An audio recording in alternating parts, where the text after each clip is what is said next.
I have no idea. Try.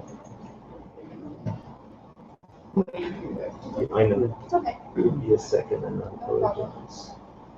Am I doing it on Facebook for you? Do you want to Just leave it open.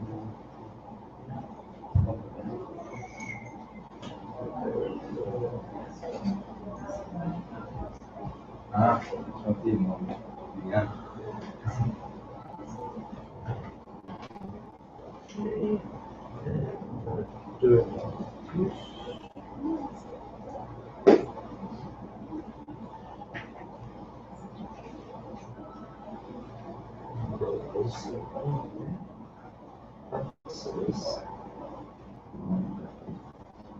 Post it there.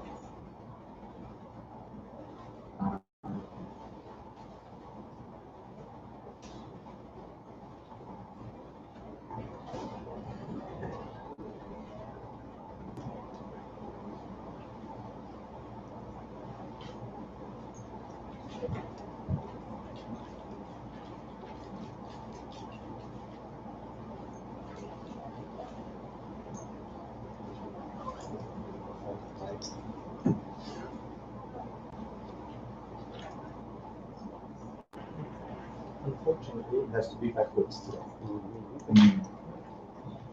And you can manage it on my lap. Is that? Yeah, of course. I have to get the other.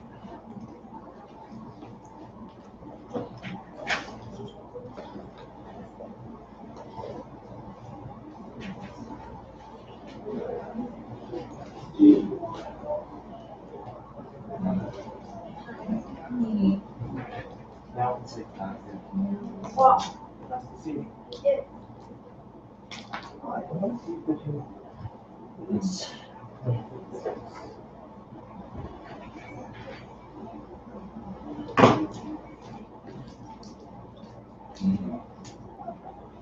Yeah. How are you? Good. Eating the shot because it's so hot out there. I'm so glad you're better. We're talking about your things. Is it you that was checking in on me? I'm checking in. Okay, apologies for that. No worries. Is this all straightened out? I'm asking you, Carl. Yeah.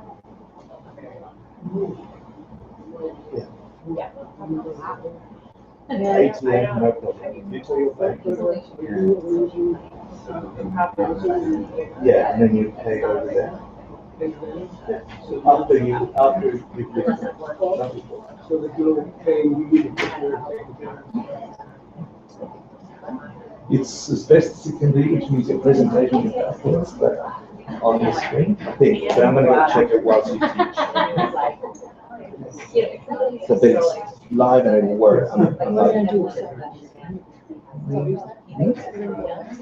No, I'm going to sit here and I'm going to check online to see whether or not it streams. I'm going to go on my phone as a viewer to see if it's come through. Yeah. So we're live on Facebook on that Regal's ACI classes, and he's emailed so the link is out. It's a Google Hangout, yeah. So I apologize for my. Okay, we're starting standing today. It's coming now?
Once we start doing the phone on the other side, it should be.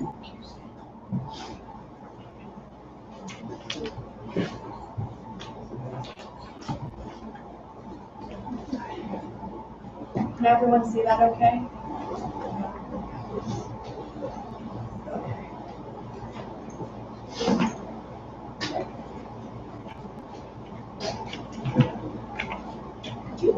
Turn the AC just really quick.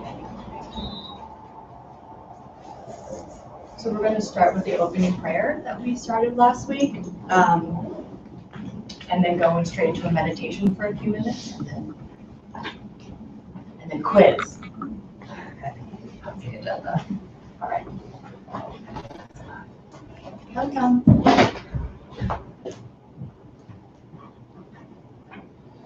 Sajil Pukir Jishin Metoptram Riral Dingjin Yindel Padi Sangye Shindu Miteduari Dropin Namda Shinla Chiparsho Idam Guru Ratna Mandala Kamninyatayami Sangye Shidam Zogi Choknama Janju Bardu Dakni Vyapsushi Daki Chinyangi Pesanangi Rola Venjir Sangye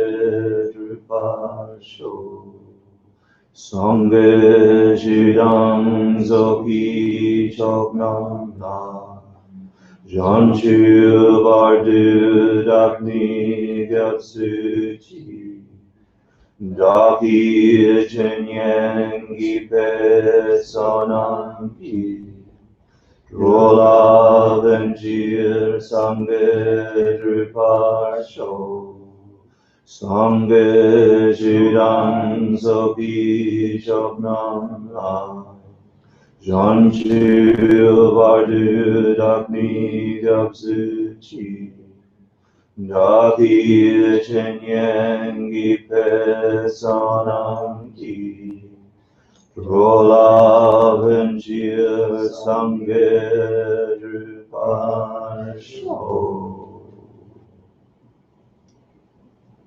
Get into a nice, comfortable seated position. We're just going to sit here and do a meditation to start off with.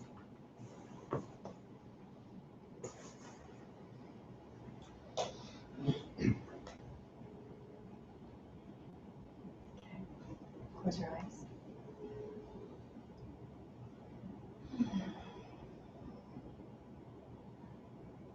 Just ground yourself.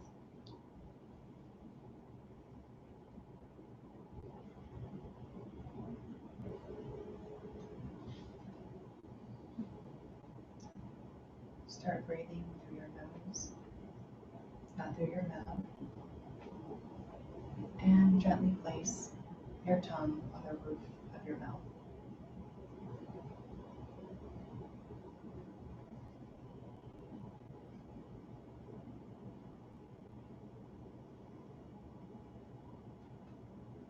Start to relax your shoulders. Sometimes it helps to actually roll them back a little bit. I notice your arms will, and your hands will kind of move up on your legs, and that's okay.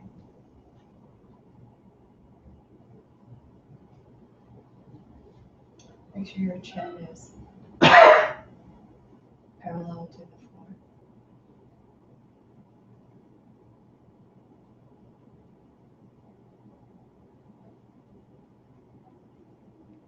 Relax your eyebrows and your forehead.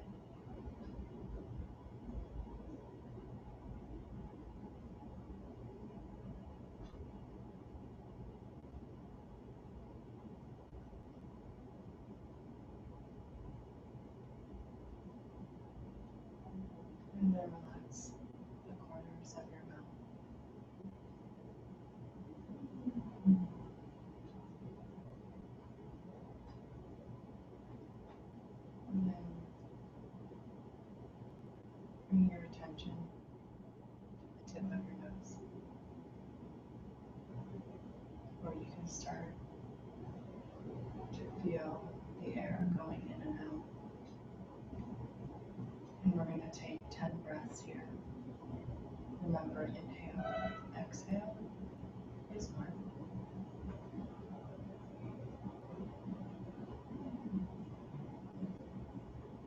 If your mind wanders, start back at 1.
Now I want you to think about someone in your life who you look up to, who you go to for counsel, advice, mentorship. It can be a teacher, if you have one. It can be your partner. It can be your mother or your father. It can be Jesus. Pick somebody that resonates with you, that means something to you.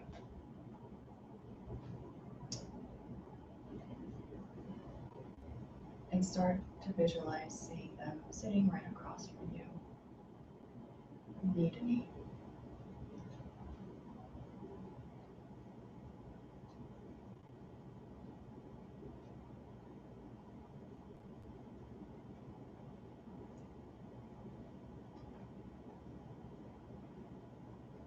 Greet them with a nice gift, something that delights them and brings them joy. Use your imagination.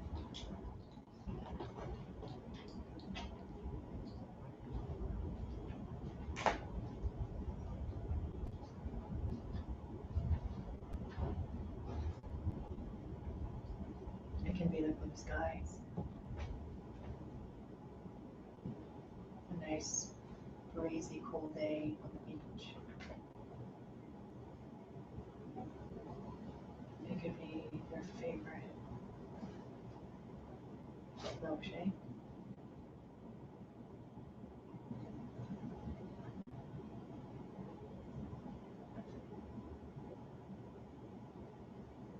watch them as they receive your gift overjoyed.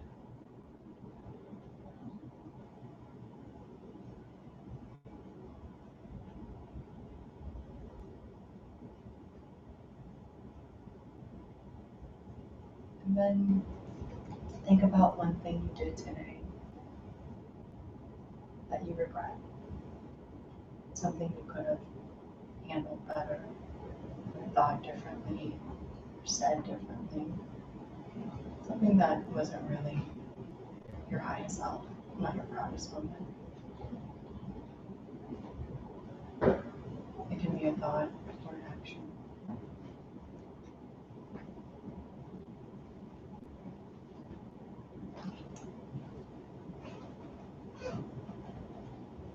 Offer this up to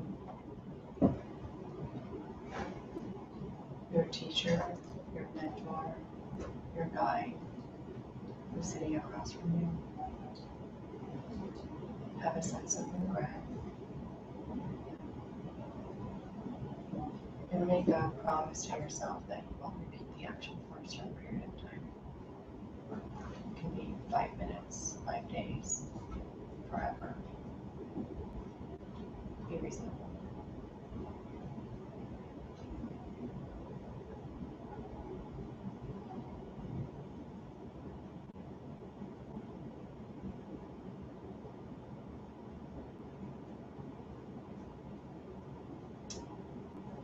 Now, the harder part. Think about something that you're really proud of today.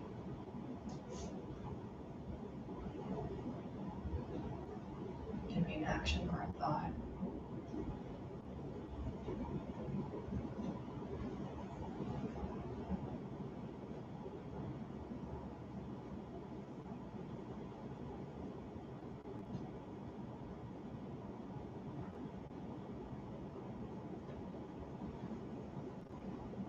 Did you find it?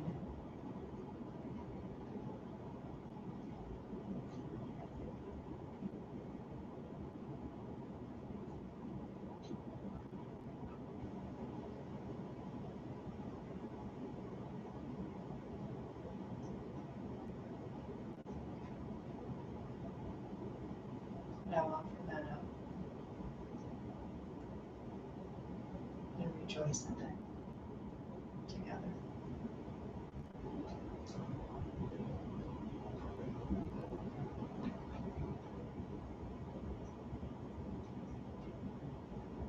Now see this teacher, mentor, advisor sitting across from you, slowly getting smaller and smaller, about the size of a coin, floating the same level of your heart center. And have them float slowly above your head and rotate so they're facing the same direction as you are. And place them gently on the top, the crown of your head. Nice and easy.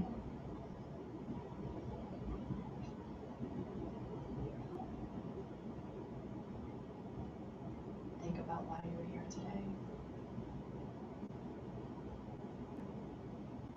And for whatever reason that is, think about all the other people that probably feel the same way you do in this world, in this room, in your family. And how maybe you might be able to shed some light on all of their lives.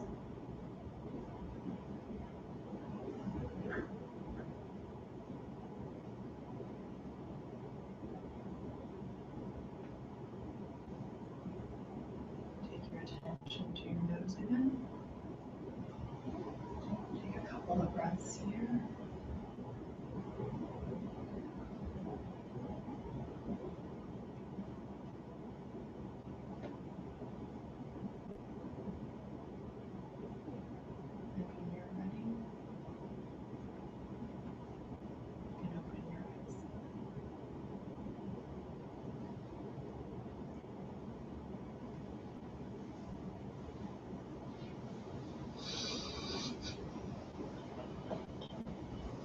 Stretch your legs.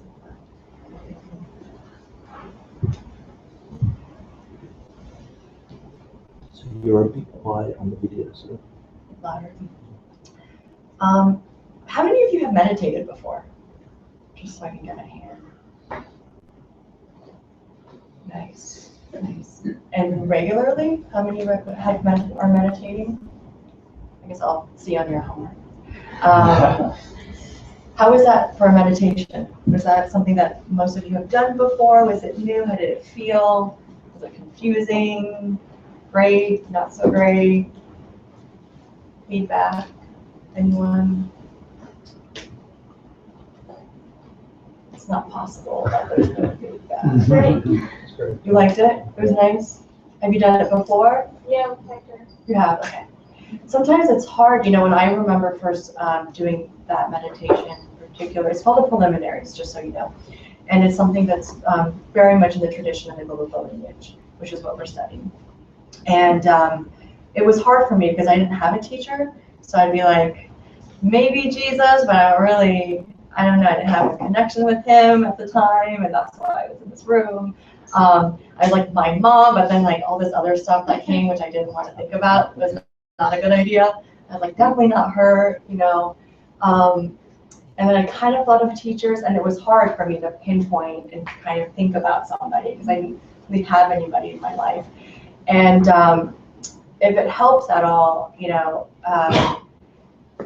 what I started to do is take a quality that I liked of somebody, like one aspect of a person, and really made that something. Over time, what I actually started to do as well was I didn't have anyone, so being a creative that I am, and we all are actually, I made one up. I made my creative teacher, and she was pretty awesome. Actually, she's still really awesome. So that's something I did too, and I spent quite a bit of time kind of crafting and thinking about who this person was. And what's really, I think, very interesting and great to help with the creative juices for me, and especially the Galupa lineage of meditation, it's very visual. You're not thinking about nothing. You are very much coming up, and you are using your imagination to think about so much. So, use that. If you don't have a creative outlet in your workplace, or even if you do, quite frankly, you probably want more. So use this as an opportunity to really start thinking about what that could look like, and use your imagination. It's a wonderful place to do it. I know a lot of people that are in the creative industry, the filmmakers, they really love some of these meditations. But see what you can create in your mind, and use that opportunity. Okay, so what we're going to do is start with a quiz, and we're going to break up into groups. And the way I'm going to break up the groups is going to be, if you are wearing a black or gray shirt, predominantly, or black or gray in general, you're going to meet in this corner. If you're wearing predominantly blue hues, like blue grays, you know who you are. You're going to meet in that group over there, in that corner. The greens, like the pale greens, dark greens, anything that's predominantly more in the green section, will meet in this group. Yeah? How's that sound? Okay. And I'm going to give a homework. It'll be a group thing. It's open notes. And we're going to just take about 10 minutes and do some homework. Quiz. Can you turn on your screen?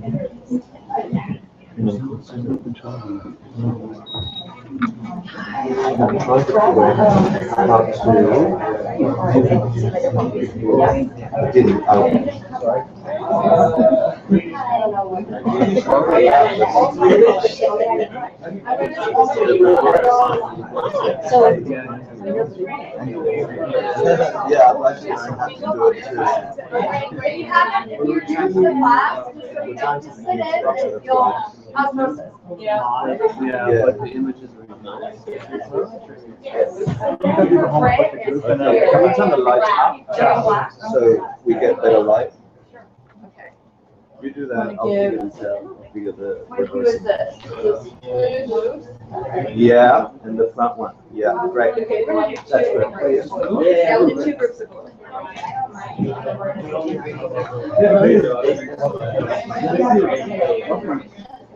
Yeah, yeah, just one sheet. Right, I want to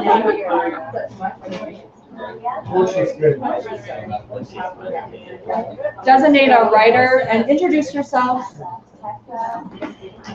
And oh, everyone's name goes on the homework.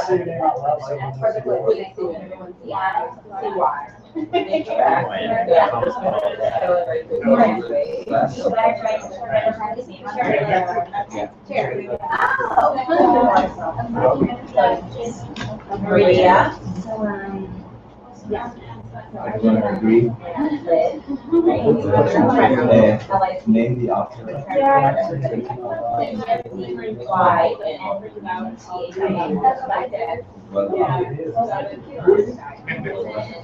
Yeah, and then I never, I don't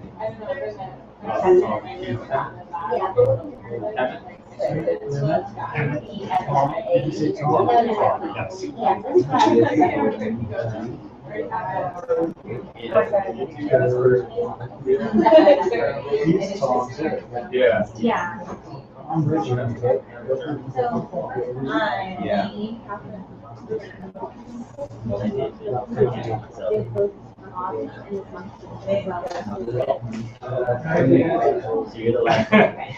I'm not gonna write down because it's always like, you in the class. May want to volunteer? Who wants to go? You only see the proposal Anyone even here? Oh, you live and see the right way. Oh, you The Sam is good. Big good. What is the actual name? Anyone wanna throw one in? Buddhism? The last thing.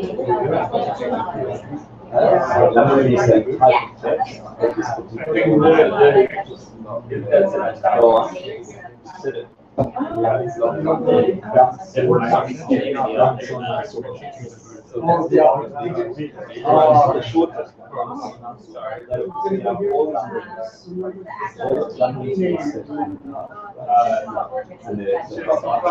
It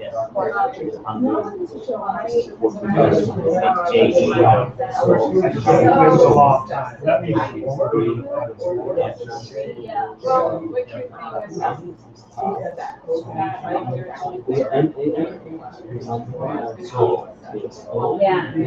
the name of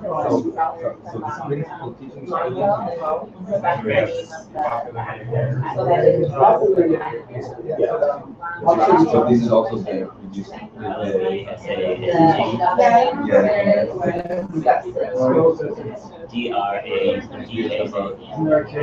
Sorry, the other way around. DRAKPN.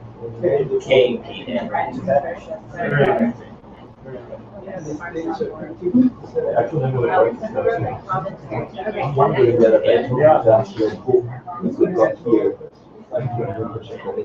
yeah.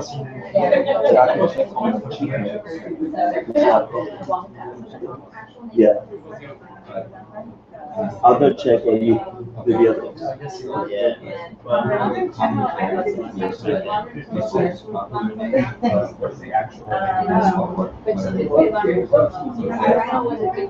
I think this is Well, the actual name as in Sanskrit name or Tibetan name or English name? yeah, so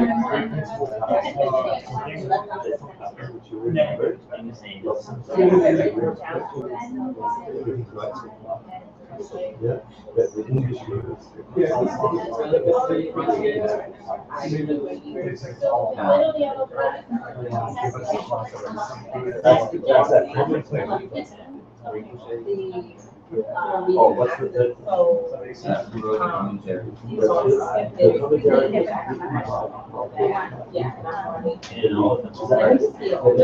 We wanted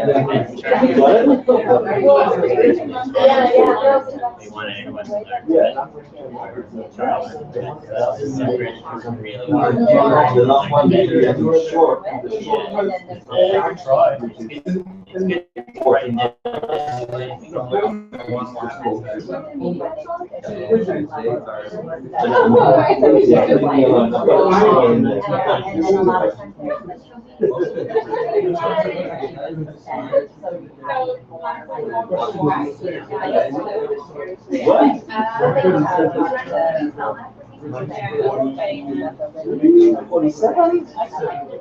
Yeah, but yeah. Oh, we're gonna do the Tibetan names? Yeah. I don't know. 41, yeah. Goes back in LAM. Right.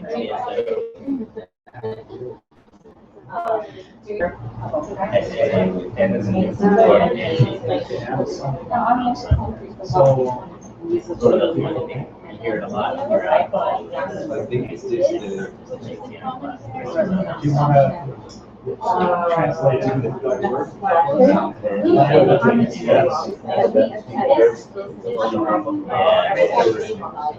And the steps. Yeah.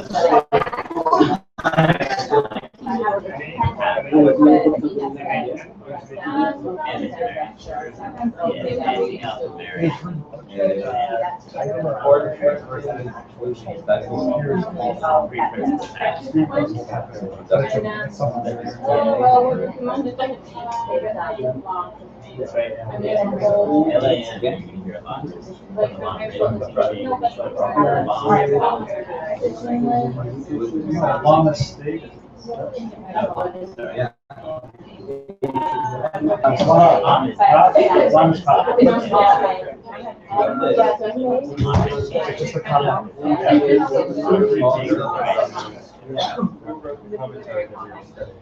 Oh, he's got a special. Yeah, they're all excited. What is it? Do you know what other?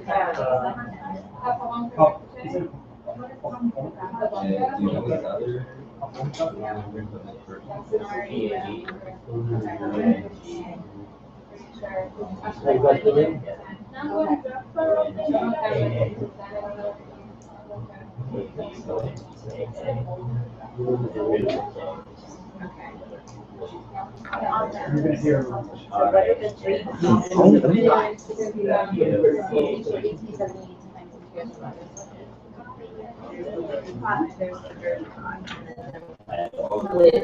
You talking about the college thing? Yeah. No, introduction, yeah.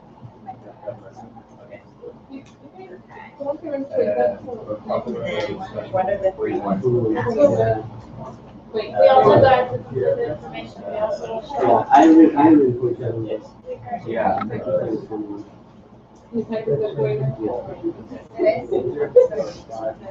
Who wrote the commentary? Public.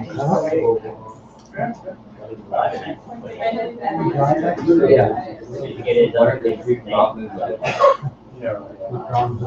The top. Sorry, Mike. Okay. Maybe I should have just. Yeah. This is what the question was? No, who wrote the introduction? Oh, the year after the Chinese invasion. You have 3 minutes? Or.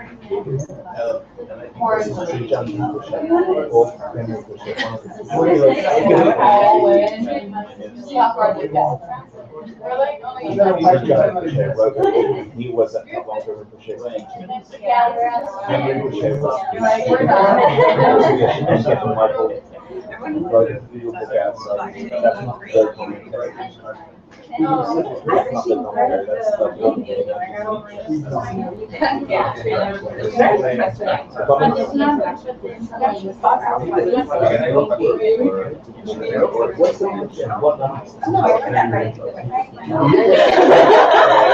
Obviously, he's still alive.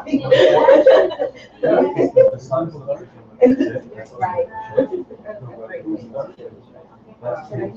Oh, So he's up there, he's that guy on the left, it was Buddha, on the black frame. Yeah, that's.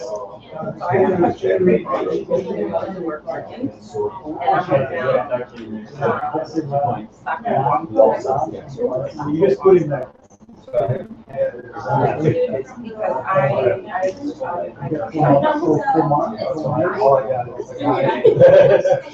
So we're talking about, let's go in reverse.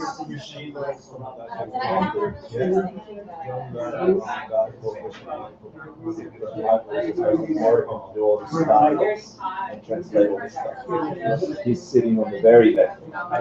His teacher was Henry teacher. The guy on the left. His teacher, his teacher, who was at a longer interesting in their 40s. Yeah, they're like the only living people up until Going back and forth about it.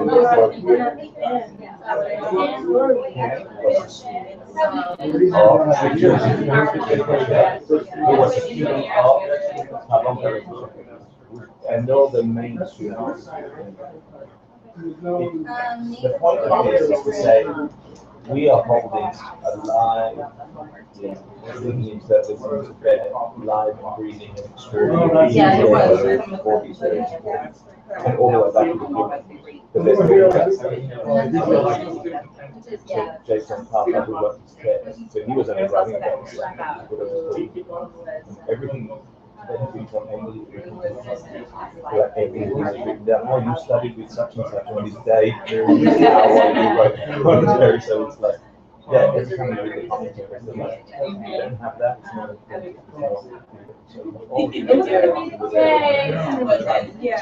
feel the actual realization. Good. Don't touch it when you can. Michael. John.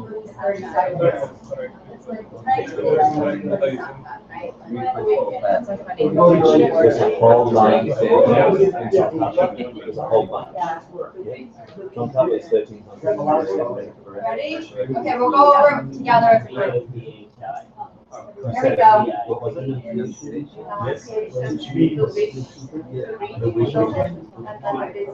Awesome. Team Blue. Okay, Team Blue, we're in trouble. Here we go. We fill it out too. We'll go over together. Stay in your teams and then we'll rearrange once we're. Okay, first, oh sorry, whoops, I shouldn't get that away. Just kidding. Okay, first question. Name of the author of the Principal Teachings of Buddhism. Team Gray. Lady Gray. Question 1. Jason Kappa. And the Tibetan track is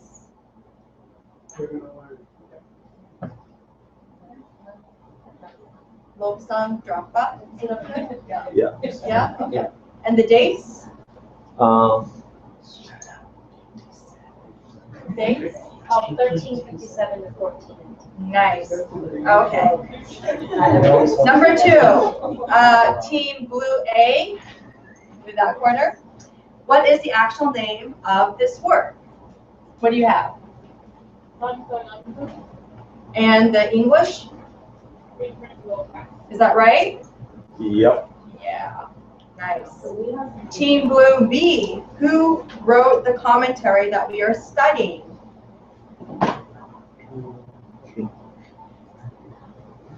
The answer's not up there yet. You have to tell me and then I. No, you're right. Nice. And the dates? We have 1878 to 1941. And what's his secret name? Or his, right, No. his special name? Oh, 46. Oh no, is the date wrong? Yeah, we have 41 in the answer key. Oh, but it's 47 in the reading? In the reading is 49. Oh. 49, 47, 41. I can look it up. Let's look it up. That's actually interesting. 46 was the invasion of Tibet. 49. 50. 59. 53. I wasn't born then. It was I, just for the record. Be quiet.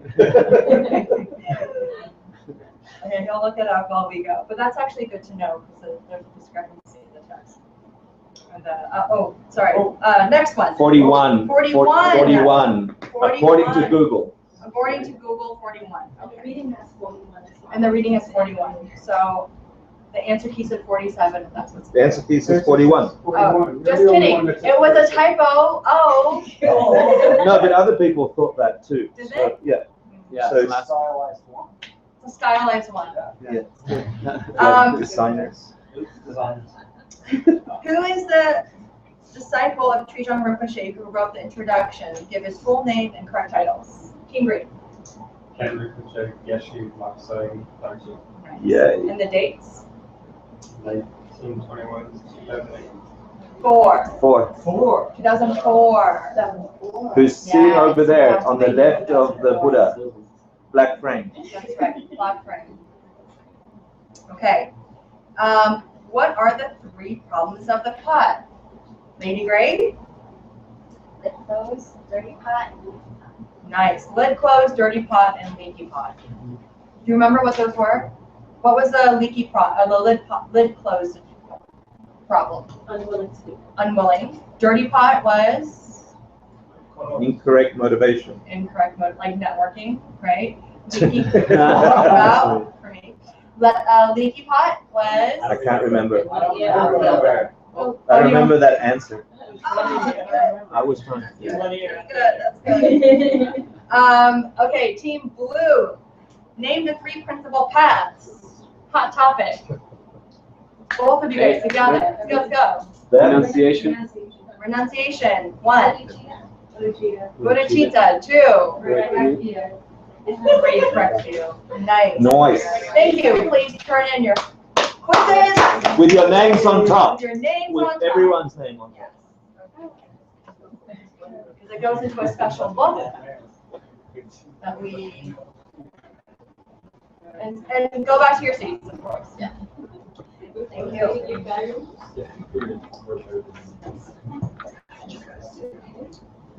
You did pretty well. Nice job. Will you stay on that? No.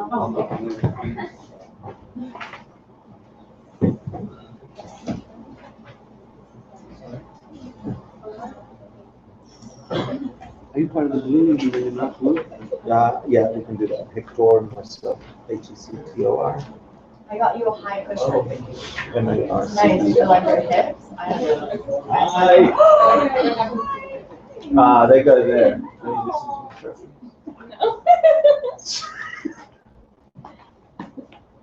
I fixed the hole in my head. No more. Leaky pot. You want to share? How's that? Are you sure that's okay? Okay. All right. It's okay. Who said learning can't be fun? Right? Okay. That was great. Thank you, everybody. So, who's new to class today? We have 1, 2, 3, 4, 5, 6, 7. Lucky number 7. Awesome. Thank you for joining. So, I'm G, in case you don't know. I had an introduction last week, which you can watch on Ustream, where I will YouTube, that I can send a link to you.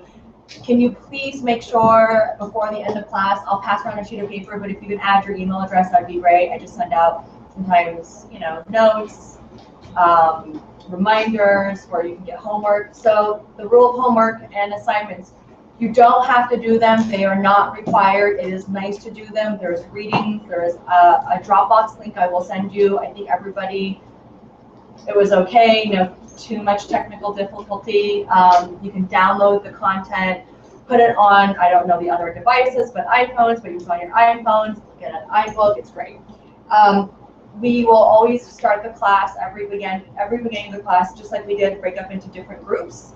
It's nice for you guys to get to know each other, and just workshop some of the quiz questions. So I think that's a nice way to start. So I wanted to start off, which I should have done last week, but I was just nervous, to be honest, to just say that I've been taking these courses for 7 years. I'm new to teaching this course, the Buddhist philosophy. And my job is to really pass on the tradition and the teachings that I've been taught to me. There will be things I will not know, and you will ask me, and I will let you know that I don't know them. I will probably write it down and come back in, and we'll talk about it and discuss it. I will only let you know the things I do know. If there are certain opinions I have or certain types of interpretations of certain things, I'll be sure to be able to tell you the difference between what's in the scriptures versus my interpretation of it and how I was able to translate to my life. But I just feel like I want to just caveat the whole class with that, okay? So I wanted to start class today and talk about a little bit of where we are in the whole scheme of things. I think last time we didn't really look at an outline. So we're in class 2 out of class 10. And the topic we're going to be talking about today is going to be a little bit more deeper into the 3 principal paths. That's the readings that you're going to have for this week. And the first thing I wanted to talk about is, why are we here?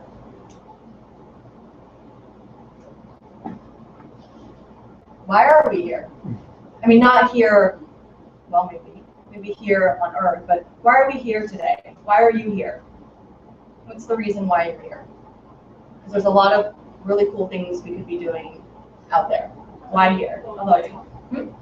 Having a meaningful life. Having a meaningful life? Something's wrong.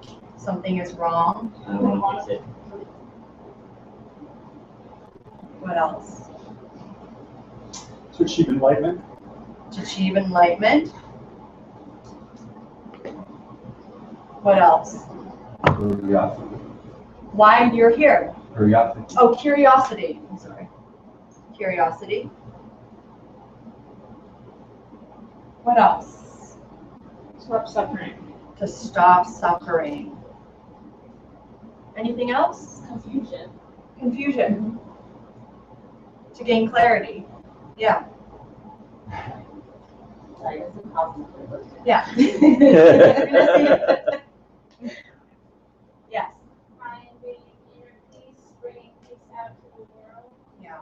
Finding inner peace. And figuring out how to do it for the world, bring it up to the world. Perspective. Perspective. That's nice. Why else were we here? Is there anything that anyone has said, or anything no one has said that feels like you want to add in?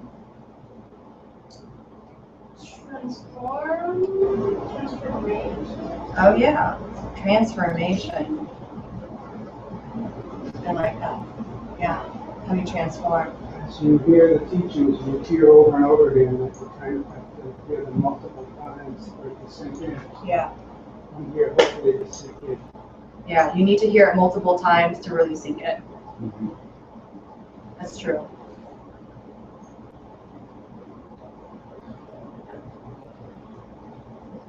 Yeah, sometimes you hear it, for some reason it depends when you hear it multiple times, you have that aha moment where suddenly you're like, oh, that's what all those teachers, or, you know, it happens in yoga for me a lot. They're like, you need to rotate your, you know, it's like rotating your rotator cuff, or like doing things with your sacrum, and I'm like, my what? Like, you know, and it took me a long time.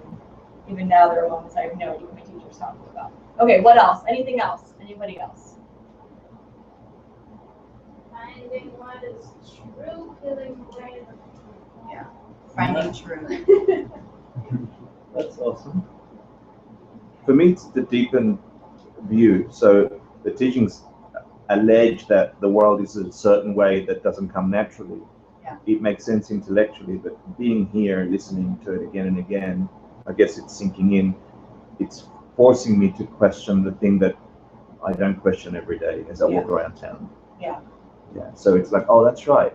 The world isn't the way it appears. There's something behind it, and being reminded of that helps me look at it. So it's deepening that habituation of looking at the world in a different way.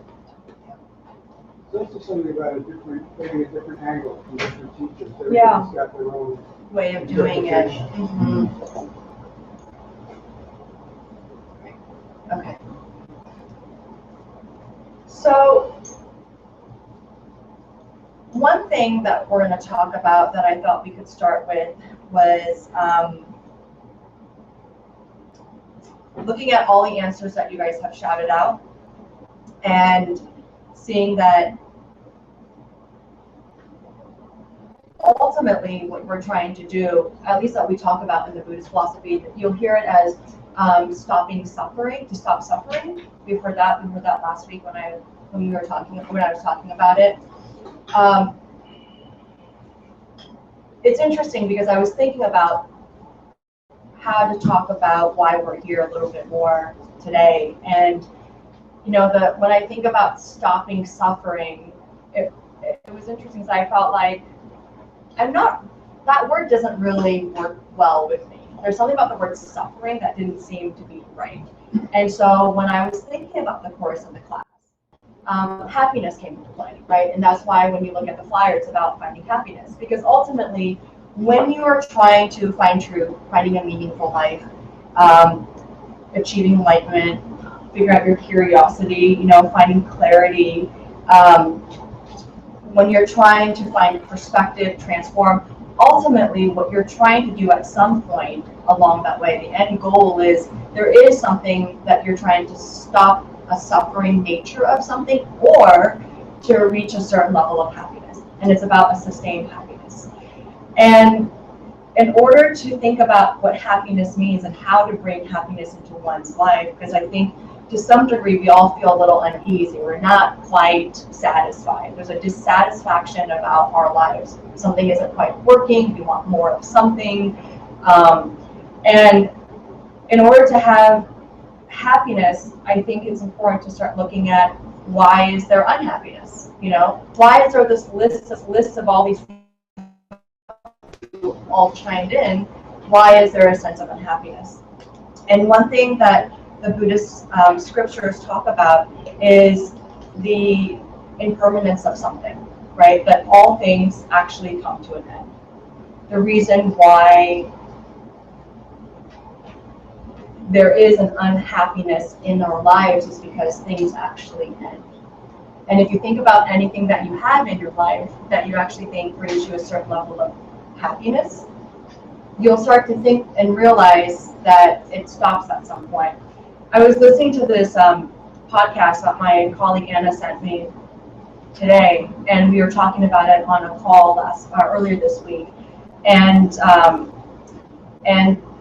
this woman who's a writer that was being interviewed talked about happiness briefly, and she was mentioning how she doesn't like the word happiness because it stops. She says it basically feels like you're setting yourself up for failure, right? It's not a constant thing that happens. And so she prefers the word joy instead of happiness because she feels like it's more attainable. And you know what? She's right. It is more attainable, joyous. Happiness is harder to sustain if you don't have wisdom. And so you do have something that I illustrated on this slide is you have something that's pleasurable in your life or something that brings you happiness for a moment, it peaks and then it stops and it ends. And so if you think about like the job you have that you might love, right? It's great until a certain point, until you get laid off or fired or the company goes away or until you're bored. You think about partners in your life when you're in love. It's great at one point and then suddenly it's not, right? You think about coffee, how it's just so great when I have it, and then at some point, I'm starting to, right, I crash or I start to have the jitters. All things in the end at some point actually ends up stopping. It stops. There's an impermanence to something. And it actually ends up leading to all these different things that we're going to look at and talk about, right? Unhappiness, disappointment, dissatisfaction, pain, despair, death, boredom, suffering, aging, sickness. Does everyone follow? Okay. And when we think about the things in life that actually, if you actually think about and realize that certain things, or all things, actually have an end to it, that it actually stops, you start to realize that most of us at least, have spent our lives grasping at all these things that we think will make us happy, and realizing that it stops. And so you become this person that's basically kind of cobbling together little bits of happiness. You actually, it's like a string. It's like a string of grasping. Like, I think of a string of pearls, but it's like a string of grasping is what you created, right? That's what we do. We go through our lives and we think, that's going to make us happy. I'm going to buy these flowers. That's going to make us happy. I'm going to get a cup of coffee. I'm going to go get a facial. I'm going to go on a date. I'm going to have a drink. I'm going to redo my living room. I'm going to, I'm going to buy so-and-so a gift. I'm going to get a raise. I mean, you do all these things every day. We actually think about, and we are motivated in thinking that the things that you actually choose every minute is in some way, shape, or form going to bring some sort of happiness to you. And the fact is that all those things have, like, happiness in itself, that kind of look of happiness has an expiration date. All those things of pleasure expires at some point. And yet, we still do that, right? We still go after that. And that's what we do.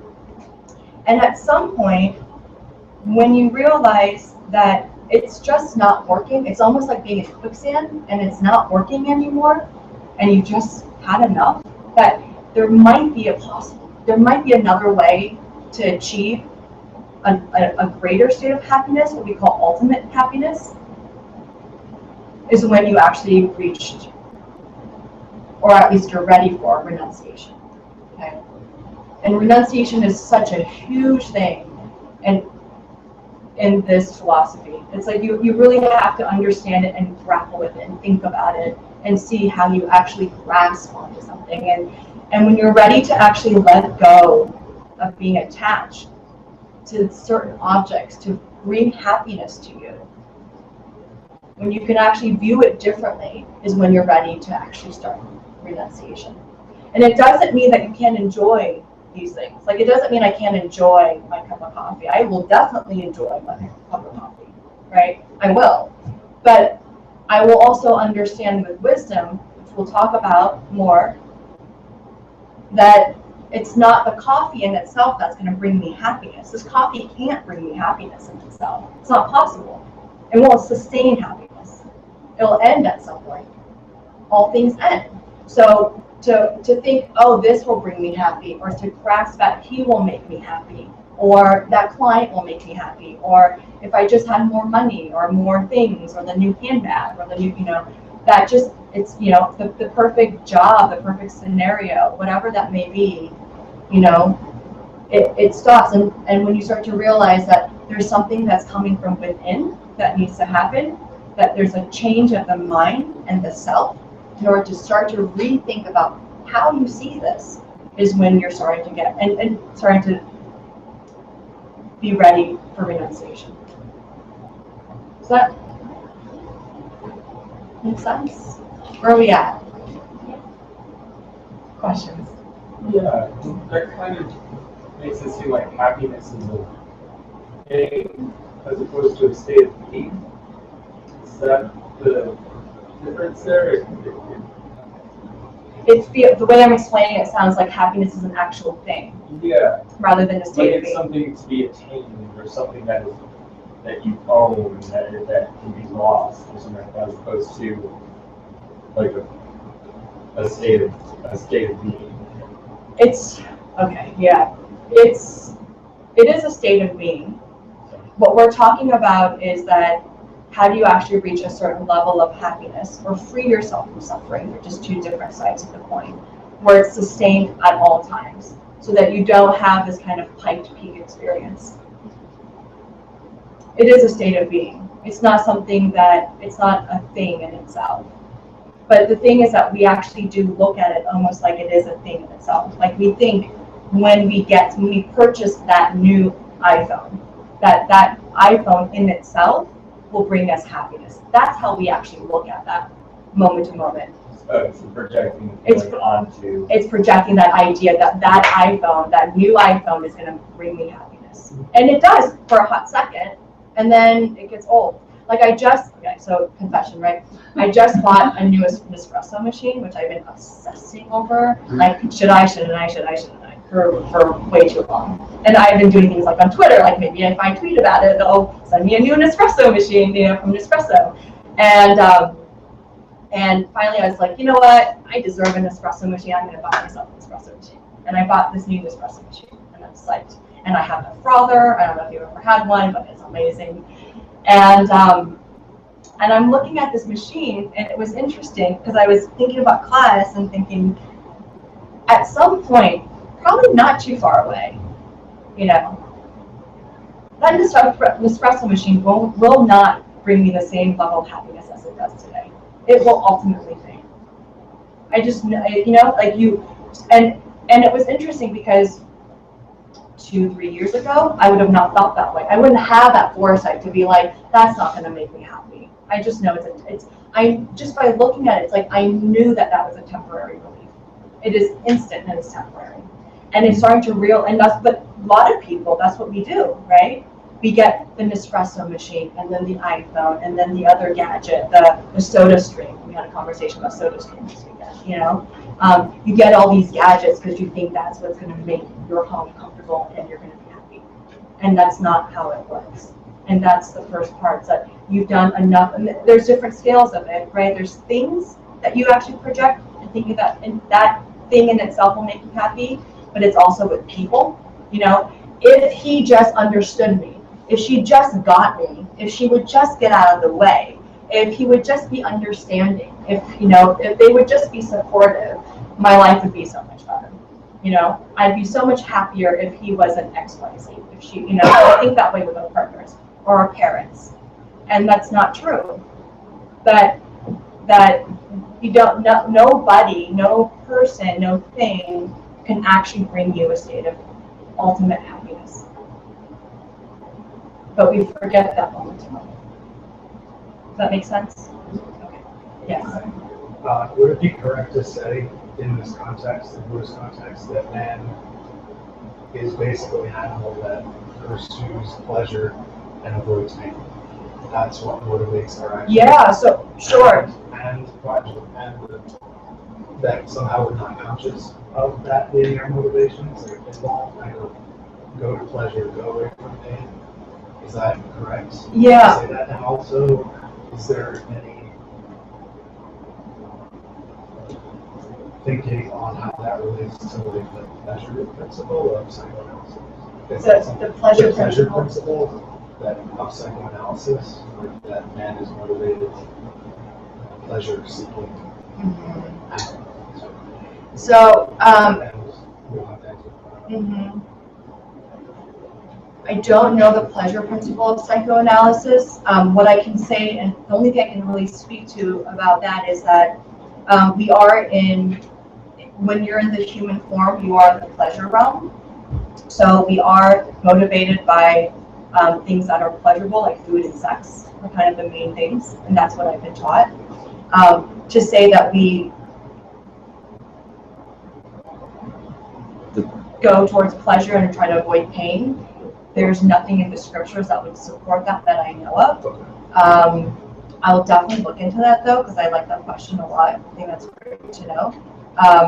But the nature, karmically, the fact that we are all born humans, we do have that propensity, right? We are in that place where we are in the pleasure realm. And because we are in this realm in the way that we are also in a situation where we live in what's called a samsaric cycle, which means it's basically suffering that cycles. It's a constant cycle of suffering, right? And that's what we're trying to break. This is constant cycle of suffering, right? Constant thing of thinking ignorantly. So what we're talking about today is how do we break out of that ignorance? What are the steps to do that? Yes. So I wanted to say something about happiness. I think this word is a little bit tricky, and I just started discussing about it today. Because sometimes we're happy. I'm definitely not happy all the time. And maybe contentment is more Yeah.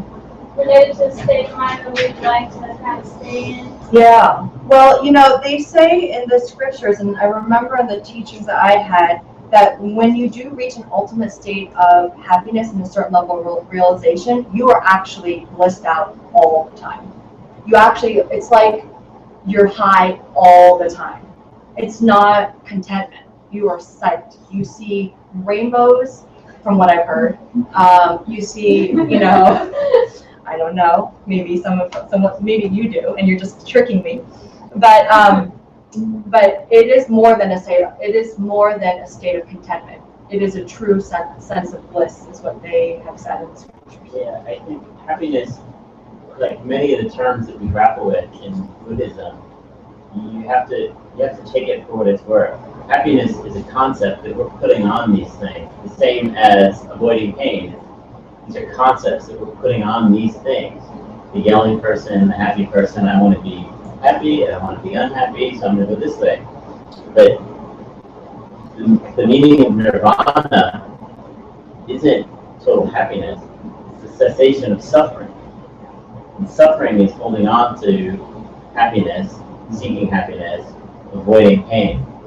And that's kind of what the renunciation portion of this is. It's not necessarily what does happiness mean, but what does real happiness mean? Yeah. Happiness isn't just an espresso machine. Trust me, I can make you a better espresso. But there's something really much greater. Yeah.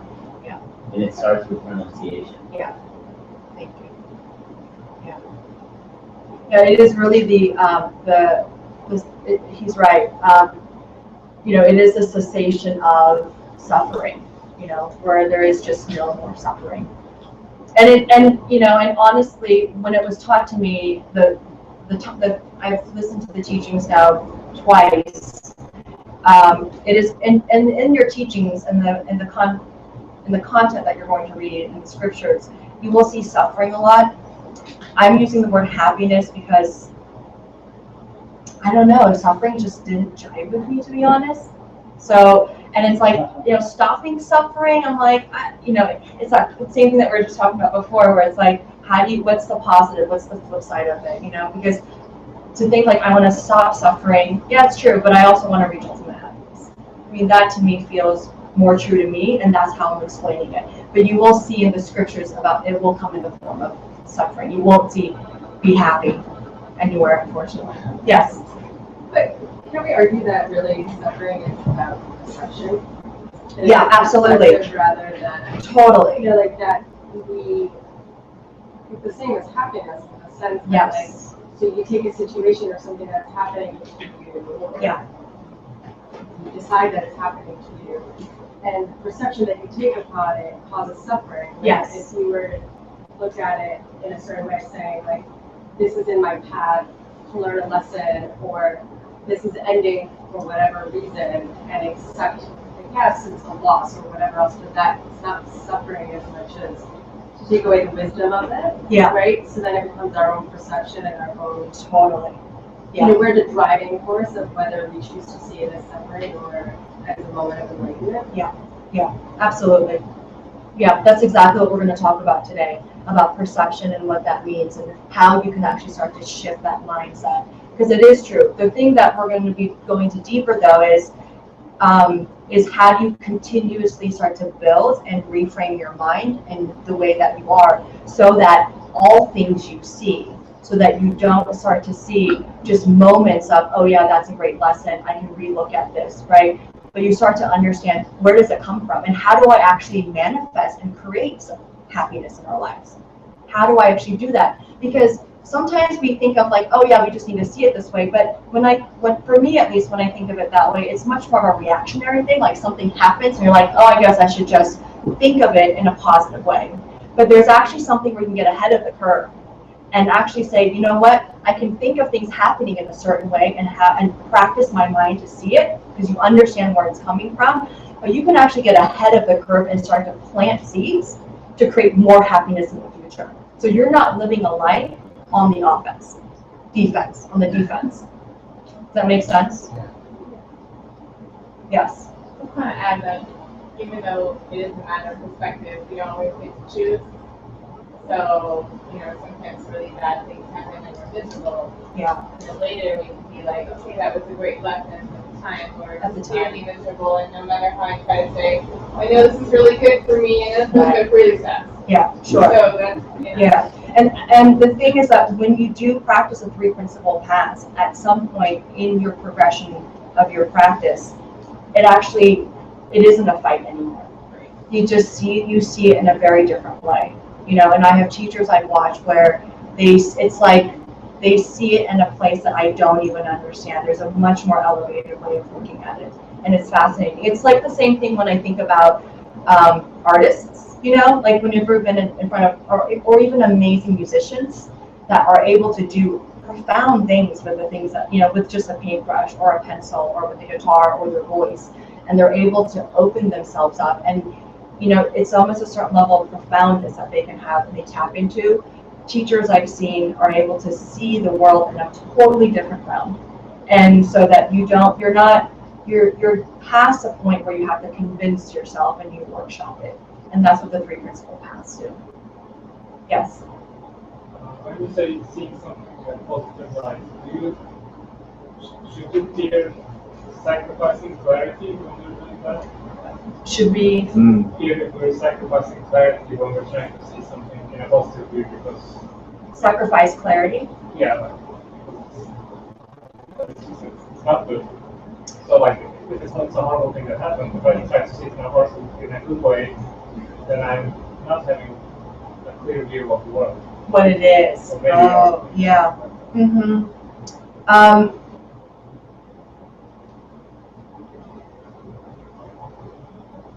So it's like you're boxing it up in a neat little ball. You're saying But you're it's not convincing really yourself what it is. basically that it's otherwise. Yeah. Sugarcoat. That, like, That's an awesome question. That's a very good question. So this is how I'm going to answer that question.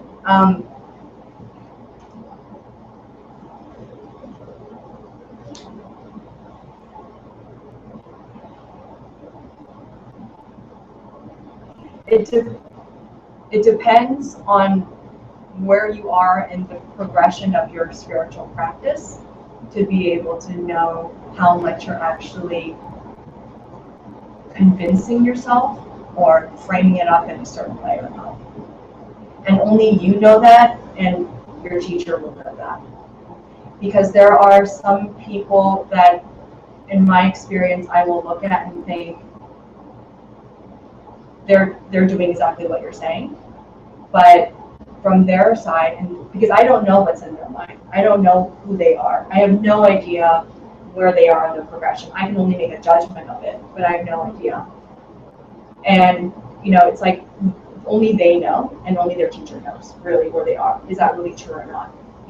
It's like when you think of, I go back to this again with artists, but you think of famous artists or even Picasso, right? That was thought of being, there are these artists that are geniuses and people think they're crazy. Who's really a genius or who's really crazy? How do you decide? At what point does that really, how do you decipher that? If you're on the outside, that person looks like a loony bin. But if you are on their side, if you're able to be on their side of reality of how they perceive the world, they're actually quite brilliant. How do you know? Who knows? So that is it's a personal question to each person. It's something to ask a lot, actually, in the progression of practice. It's not something to ignore. I think there are a lot of times, as practitioners, you will kind of fool yourself. It's like, that's not really reality. But only you know, and it comes with practice. It comes with knowing oneself and one's mind. It comes from being on the cushion and meditating, because when you're starting to kid yourself and convince yourself otherwise. There's a certain level of self-awareness that needs to happen. And also, is it happening in conjunction with what you're being taught? Again, I'm going back to the three principal paths. Are you applying wisdom? are you really looking at it with a frame of the 3 principal paths that we keep talking about? You know, and it's something that you start to see, and you will, every practitioner I think toggles with that, at least I have. You know, there's a time where it's like, is it or isn't it? You know, and you, as my teachers have all said, you cook it on the cushion, you know, and you just let it simmer. Yeah, but that's a very good question. Yes. In relation to that question, and then in relation to planting seeds and creating your own reality, obviously, if you would have to be doing it with wisdom, but wouldn't you be planting seeds of possibly joy, or, you know, despite what's going on in your life, isn't that to a certain degree what you're supposed to try and do? If you're going to try and create a life or a reality of bliss, is to try and be joyful at any moment. And so, obviously, you know, to a certain degree, you don't want to delude yourself, you don't want to lie to yourself. But when a certain thing that you don't like in your life happens, wouldn't it be more ideal to plant seeds of joy and wisdom versus even if you're kind of deluding yourself to a certain degree? Yeah. So not from the scripture, because Scripture doesn't speak about it. I think you have to balance those two together. You know, it just depends, right? So if you had something that happened that was traumatic, you know, like here's a good example that I'm just thinking about that was terrible, that happened about 5 years ago. My old boss, who lived in Connecticut, on Christmas Eve, I got a phone call from one of my colleagues, and she had built a new home. She had just gotten divorced from her husband. She has 3 kids, 2 girls that were twins, and a set of twins and 1 daughter. And she was in a new relationship with a man, you know, and really trying to find happiness, you know, just settling down in her new life. And it was a hard divorce for her, from what I've heard. And Christmas Eve, she bought a new house in Connecticut. Her and her boyfriend at the time were wrapping up Christmas gifts and by the fireplace and went to bed. And in the middle of the night, the fire caught. Did you hear about this? It was all over the news at the time. The house burned down. And on Christmas Day, she lost her 3 daughters, her mom and her dad, and only she and her boyfriend, who she's no longer with, survived. Okay. She crawled out the window because she woke up and she was choking on smoke, was trying to get in, literally had to crawl out a window, jump off her roof, wanted to go up. She went up to find the girls, but she couldn't find them. It so happened when the girls at night, they moved up to the attic or playing, you know, the girls were playing at night, and they all died. That's something that I struggle with a lot, right? And it was, you know, and you know, I attended their funeral and for the girls, and it was just, you know, like you see these 3 little caskets, and I'm thinking, how am I supposed to see this and see the emptiness in this? I'm having a really hard time. How does this woman deserve something like this, right? What does that mean? So, and there are certain things that I think, for me at least, I don't resolve them. You know, I can't quite see the goodness out of it at the moment. So I just table it. I actually just shelve it, and I say, I'm not there yet. At some point, my practice will progress where I can start to transform that and see it differently. But that's just like above my pay grade right now. That's how I think of it. So I think it's just a balance of some things will be easier, like, you know, I have a client that calls me up yelling at me, just saying the worst things ever, you know, and that has gotten easier for me, where I clearly know that I have most definitely yelled at people in my life, and it's ripening for me, and I know that. So it's easier for me to kind of work with that I can manage. But there are other things, like, you know, even today, like I was coming into the city and you know, my partner and I are in the car and someone cuts us off and I'm like, what an asshole. In that minute, and then afterwards I'm like, no, he's not, I am, no, I'm, you know, it's like, I was and he is, and that's, you know, and I'm doing this exercise, and so it takes that practice and time, but that's easier for me to do. Something that's really tragic is a little harder for me to see. Yeah. Yes. Really quick. I have an expression for that. The really difficult thing, and called spending with belief. Yeah. And for me, they're really a practice of patience. Yeah. And it helps me to see sometimes if I'm getting any kind of goodness out of that tragic situation that is starting to unfold, and it might take my entire life to understand it. Yeah. So I just suspend my disbelief Yeah. until I can figure it out. Yeah. Yeah. It's okay to shelve it. I think, I don't know. I mean, that's something that I'm not ready for. That being said, you know, during the process and the path, you ride on the cusp of your capacity, right? The edge of your capacity, where you don't want to be too lazy, where you're like, I'll just worry about it later. And you also don't want to push it too much where you're just convincing yourself otherwise it's not true without wisdom. So you're finding that balance is really important. Yes? So the idea is to avoid seeing any like action or event or anyone as totally inherently bad or evil. Right, okay. So the idea is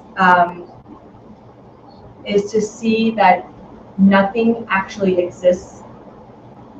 Nothing exists self-existently from its own side. Nothing has the quality from its own side. That nothing outside of you that you see exists, has a self-existent nature. That it doesn't have self-existently a certain quality. So it's something I'm bringing to it. It's something that you bring to it. And is it as important to practice that with things that we bring goodness to? Sure. Absolutely. So Yeah. Yeah.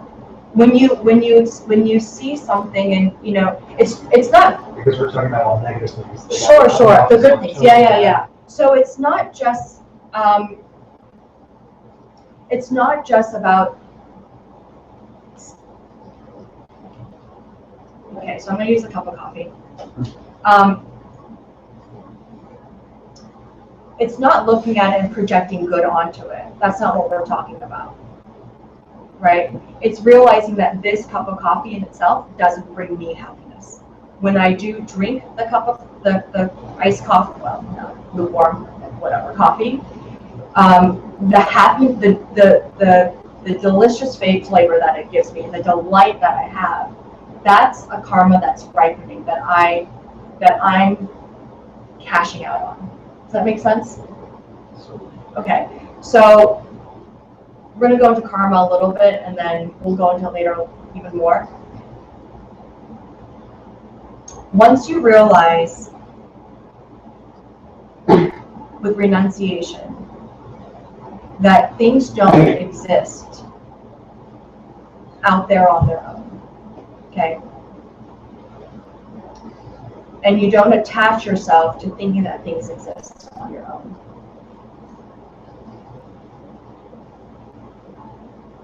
Then you start to breach into this area of starting to realize where things really do come from.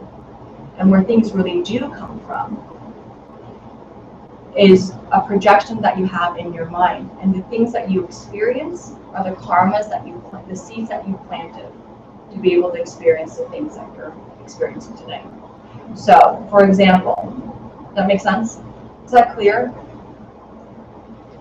Okay. So, for example, Can I say yes, but say it again? Yeah, please? okay. So,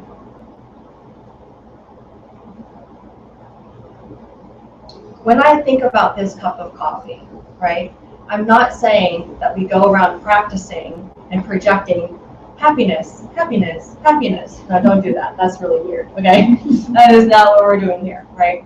What I'm saying is that, first of all, realizing that this coffee inherently in itself doesn't bring you happiness. That's the first step, right? This doesn't bring you happiness.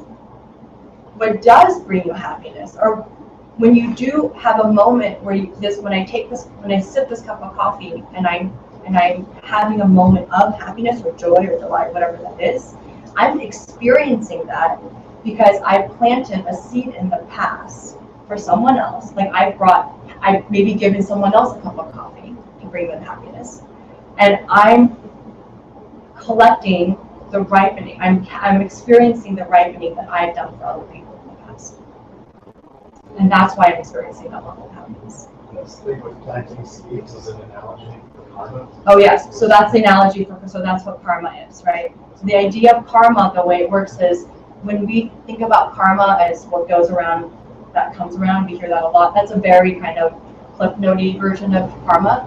The idea of karma, there's a whole course that we have that's called How Karma Works and the Laws of Karma. But basically, you plant a seed and it ripens. So good produces good, bad produces bad, happiness will produce happiness. There's also charges that you have with seeds. So if I were to plant, like I just have this garden that I'm starting, and when I plant, I just planted all these tomatoes, and probably more tomatoes than I really want. But I planted these tomato seeds, and they're going to ripen as what? Yes. Tomatoes. I actually kind of wish that I planted eggplants and some squash, but I don't have. But you can't change the seed. So you plant a certain seed, and that's what ripens. So when I experience happiness and joy from this cup of coffee, it's because I'm experiencing it because I have done it for another person. And that's how that idea of karma works. So when you have renunciation, the first step of that is just understanding and realizing that these things don't bring me happiness itself. And these things don't bring me suffering in itself. This itself doesn't cause suffering for me, right? That's not how it works. And that's what we're going to be talking about, is what are the steps of the 3 principle paths to understand this progress in this session. Does that make sense? Okay. Does that make sense to everybody? I know, we'll be talking about it so much more, and before you know it, you'll be telling me how it works. Any other questions? I'm spending a lot of time on it because it's really important, and it's such a foundation of the rest of the course, and actually everything with Buddhist philosophy. Are we all good? Okay. We're going to take a break, and then we're going to come back, and we're going to do a bunch of a lot of definitions, and then we'll be adding. Okay. Thank you. If anyone didn't sign up or wants to donate, that didn't get a chance, please come and see me.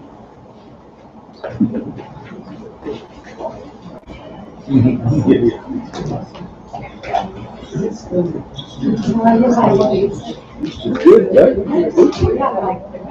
I know.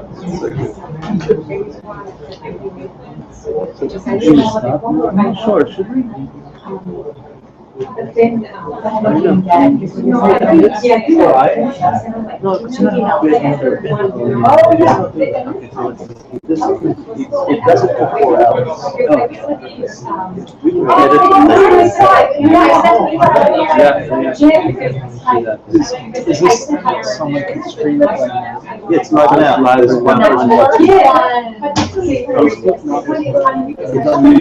It's on YouTube? Yeah. Not Ustream. Not anymore. No, we were having some issues last week where the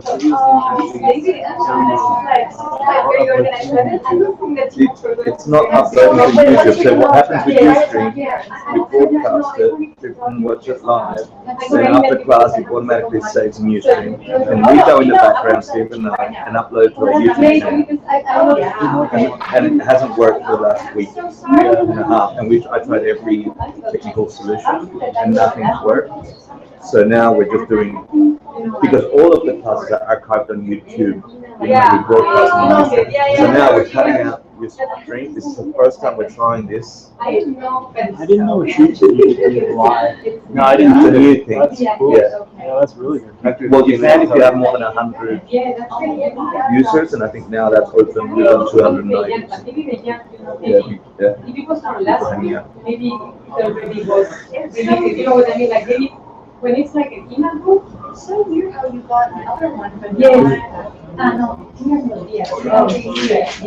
Okay. Hi, ACI. This is me. Yes. So I want to make sure that you thank you so much. I can only think about these things like what they're very, but Yeah. maybe once they can. And then maybe it has like this happy, you know, It's because you saw it again, it's not like the because it's job. like, how is it possible? Like, because I've been, yeah, and it was like taking, because sometimes it happens to me a lot. Yeah. That when it's like group, even like from institutions like any or sometimes even. Yeah, it And just like goes sometimes like it's really, so it's short. close to the, yeah. Look right now and see if you got it. Okay, Just wait a yes. couple minutes. And I will also, email back to you to say. Yeah, okay. That's good. Yeah, I think I should get. You got it? Okay, perfect. Yes, excellent. Okay. Yes, I'm gonna say thank you, so Okay.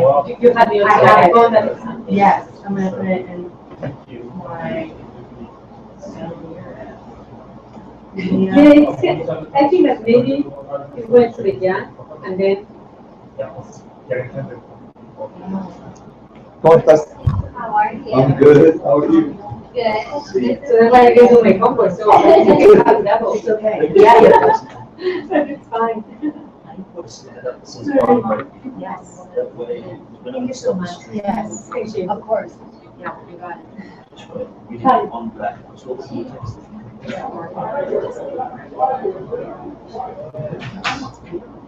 Are you leaving?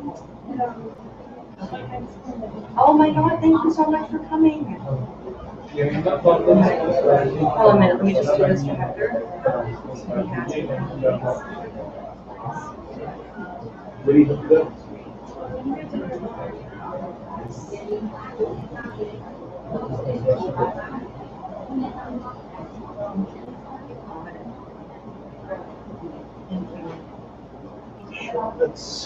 It's not showing, so. Oh, do it, oh, yeah, yeah. Thanks. Because it's staying streaming. Oh, and you want to see the button now for a couple of minutes? Yeah. Bye. Okay, so you'll be emailing me and we'll stay in touch with me. Okay? Does that work? Okay. Thank you so much. Thanks. Bye. And nice to meet you.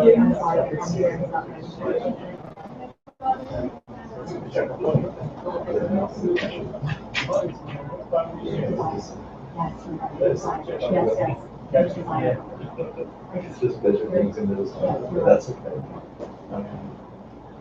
You manage, your first ones, you kind of listen to these other concepts.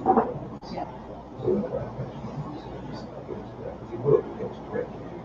I think it's good that you didn't drop it. You just wrote it, and then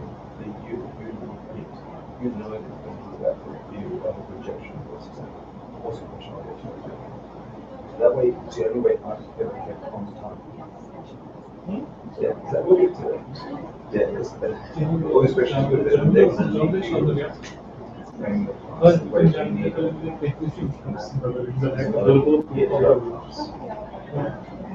but otherwise, you look for what they needed.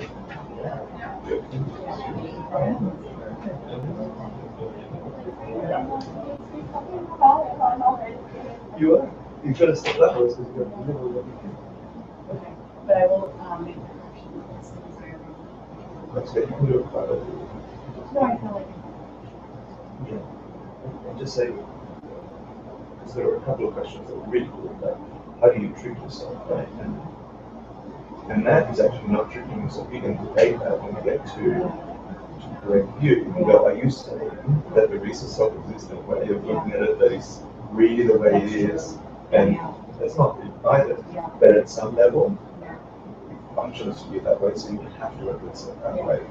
But don't dismiss the possibility that for somebody else, that reality isn't a reality. You sort of went around it that way. But you use that question to go, are you saying that's a self-existent way for it to exist? This is a beautiful way to correct view. And so that's why that was the question. It's like great, because you can just grab everybody's nature. I think it is this way. No, it is functional for you that way. Then you do have to deal with the way it functions. It can't possibly be self-existent that way.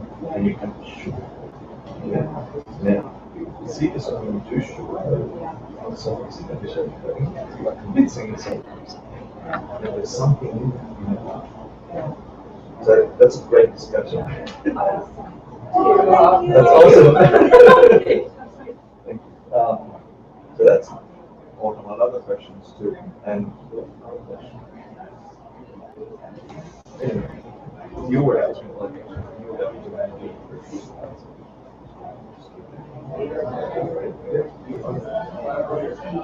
no problem. You need anything else?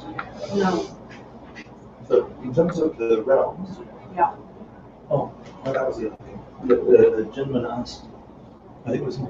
Yeah. Hi, how are you? Hey. I liked your question about pleasure and pain. I'm just about to talk about it. In the wheel of life, that's what life means, like can be associated to. Because we misunderstand ignorance.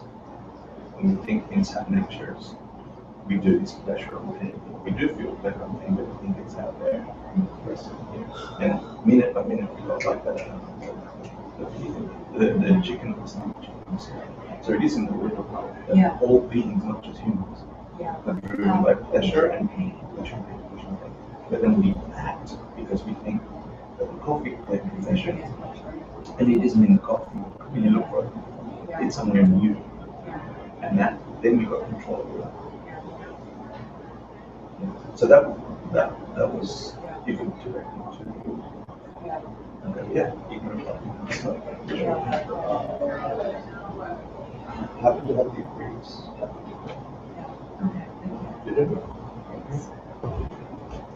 I only know this because I found it.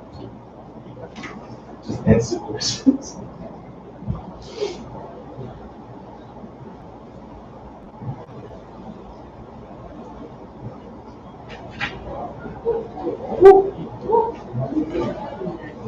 This goes until 8:30. 3:30. Actually, can you let everyone know? Head back? Can you let the group know to head back in, please?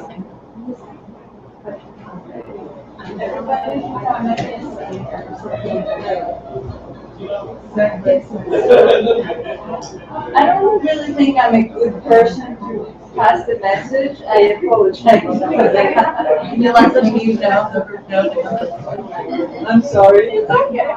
I don't have the price. No worries. What's your name? Maria. Marie? Yeah, Maria. Maria. Nice to meet you. How'd you hear about the class? I volunteered. Oh, wonderful. Yeah. Since when? I think it's been maybe 3 weeks. That's great. How'd you hear about the 3 jewels? How did you hear about the 3 jewels? I've been doing yoga here for a while. Oh, that's great. That's nice. Who do you take classes with? Allison and Miriam. Oh, nice. Oh, yeah, Miriam went loves. So good. Oh, she's such a sweetheart. Yeah. She's really great. Nice. So basically, like,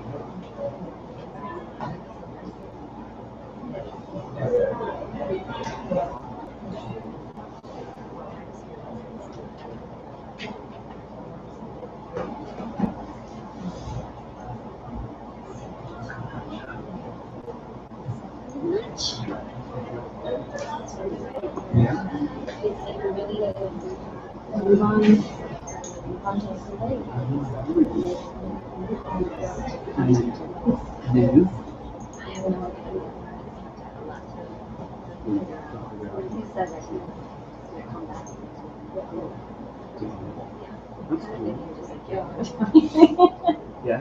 With all my furniture, except for the shelves, I made myself. It was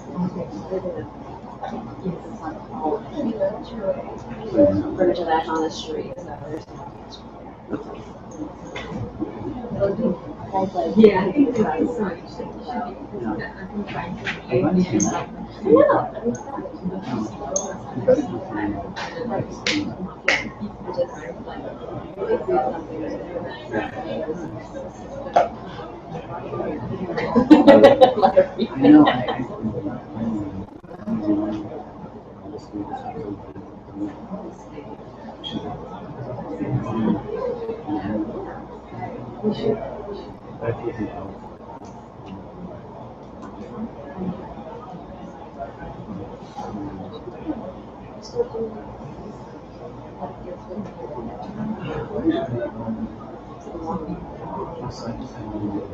No.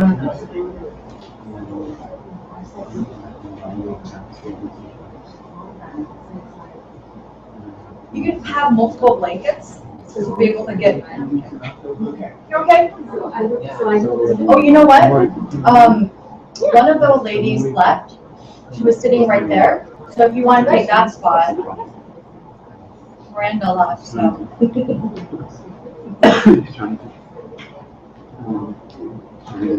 But That'll be nice. It's against the wall too.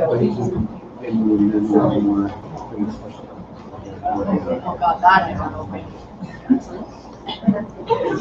Do you guys have a nice 4th of July weekend? What'd you do?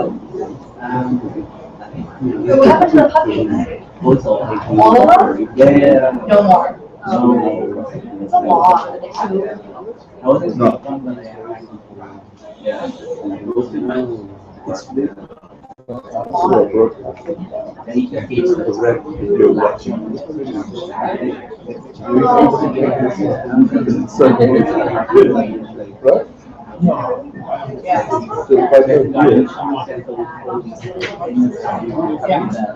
When you go to our Facebook group,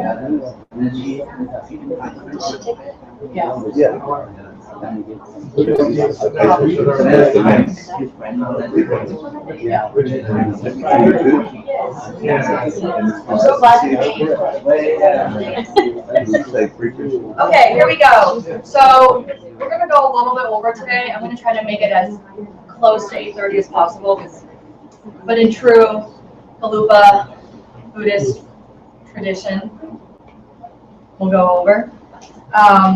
If you ever go to some of the other teachers, I don't know about Hector's, but other teachers, it's usually over by quite a bit. Okay, here we go. So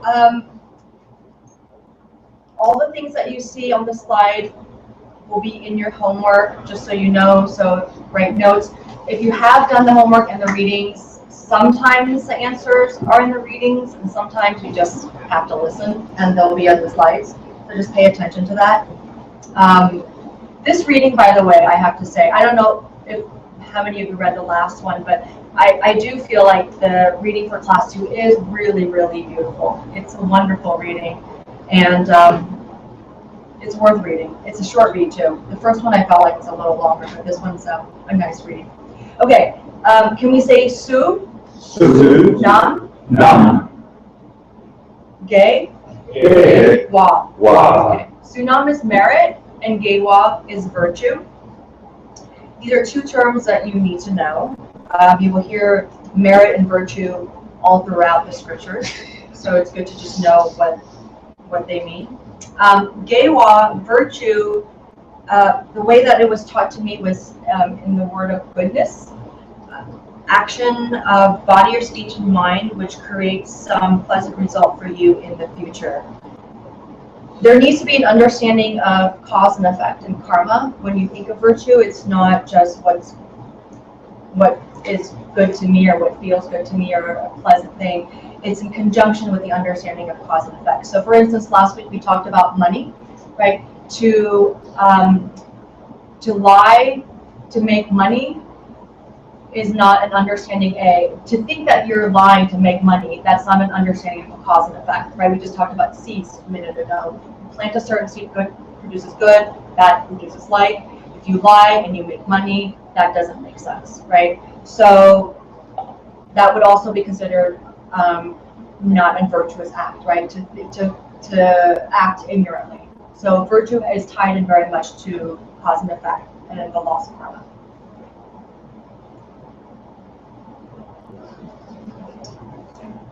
It's only by pursuing virtue, goodness, we can advance in the 3 principal paths. In the readings, Prabhakar Rinpoche talks quite a bit about virtue and merit.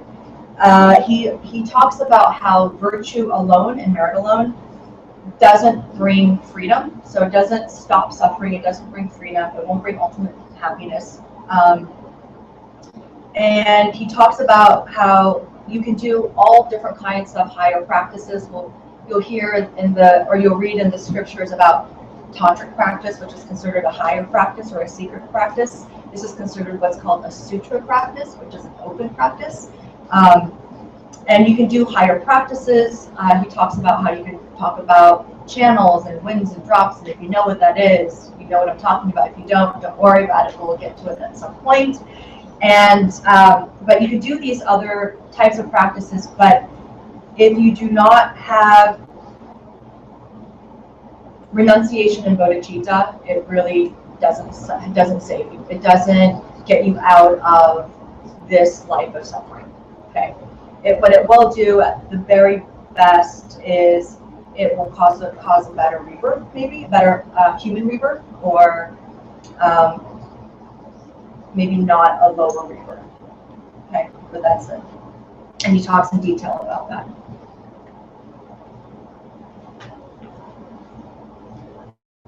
Can we say cha? Cha. Ya? Yeah. Gesture and seal and mudra. Chen. Chen. Ho. Ho. Okay. This is Mahamudra. Mahamudra is Sanskrit. Chagya is Tibetan for gesture and seal mudra, and Chen Ho is for great big Maha. It's in your homework, so it's up there.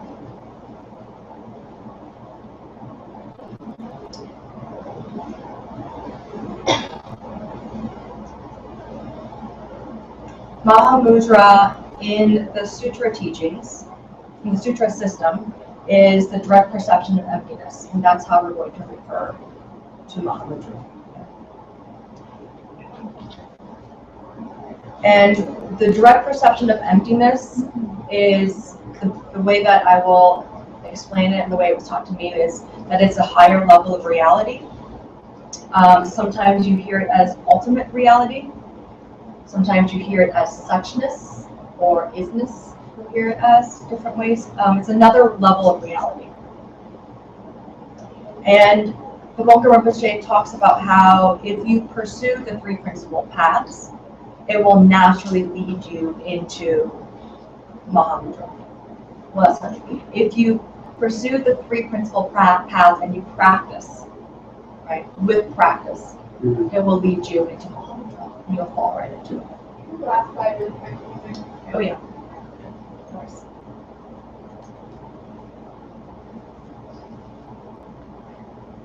And having the good.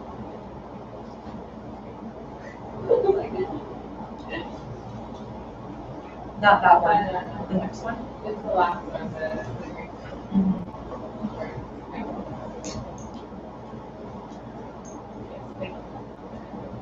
Oh, yeah. Next one. It is The the Chen next part, Po. it was the Chen Po part. Yeah. Yeah.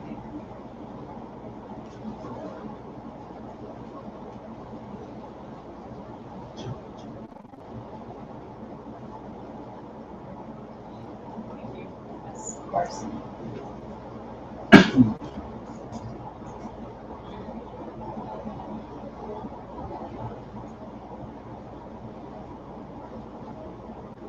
So what we have is merit and virtue. And this is the way that I think about it. There's so many different ways to kind of slice it and dice it, but it's the way that logically makes sense to me. Merit and virtue that leads to the three principal paths, or you can think of it in conjunction with the three principal paths. But the pursuing of virtue creates the merit, is another way to think of it as well.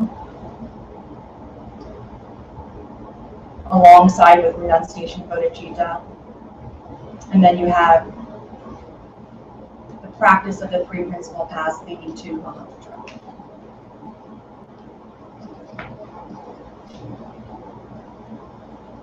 Yes. So just to break apart Mahamudra, so it's grand gesture, and so the emptiness that it's referring to is empty of things that we project or create, and that those are like the changing things, so that is what's being removed, and that's what reveals direct perception of you. Yeah, we're going to talk about that later. Okay.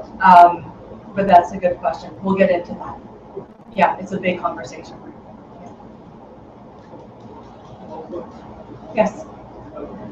you elaborate a little bit on the distinction? What is merit and What is merit versus virtue? Yeah, so the way that it was taught to me was virtue, the act of virtue.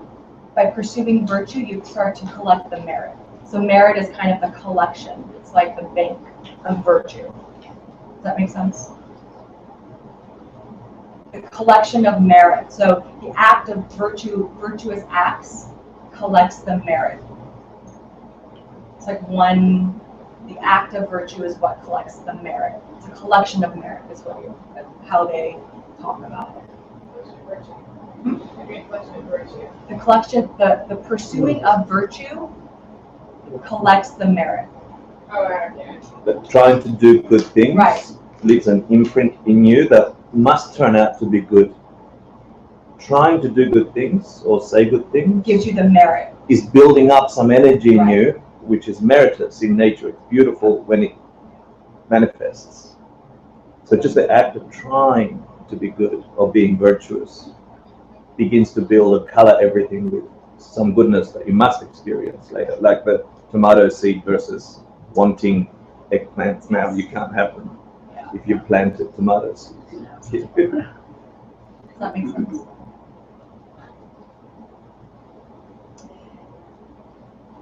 There are two main causes of Buddhahood. You'll see Buddhahood in the scriptures. It's also thought as enlightenment, if that helps. Buddhahood and enlightenment are kind of interchangeable. The first one is tap. Can we say tap? Tap. And the second one is shera.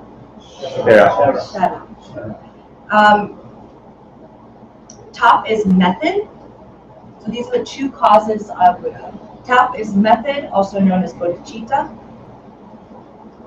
And shera is wisdom, also known as correct view of emptiness. Okay. So these are the two causes of Buddhahood. So you see bodhicitta and correct view. Where is renunciation? For 100. Anyone? Renunciation comes first. Comes first. Foundation? Oh. It's a prereq, right? It's a prereq.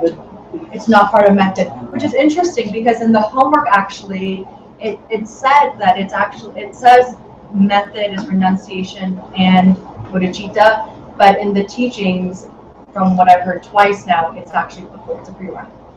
So the homework, I don't know who did the homework. Okay, yes. Tap and shera? Yes.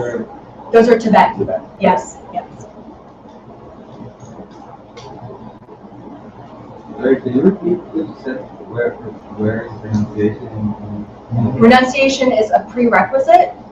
So in the causes, so these are the two causes of Buddhahood, and there's bodhicitta and correct view, but renunciation is a prereq before you can actually do before the two causes of Buddhahood.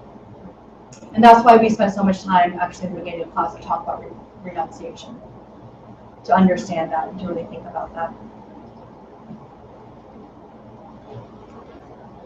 So are you saying we can all become Buddhas? Yes, if you're not already.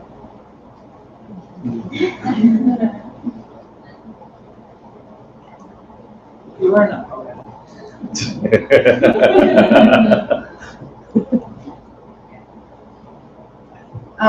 Two bodies of a Buddha.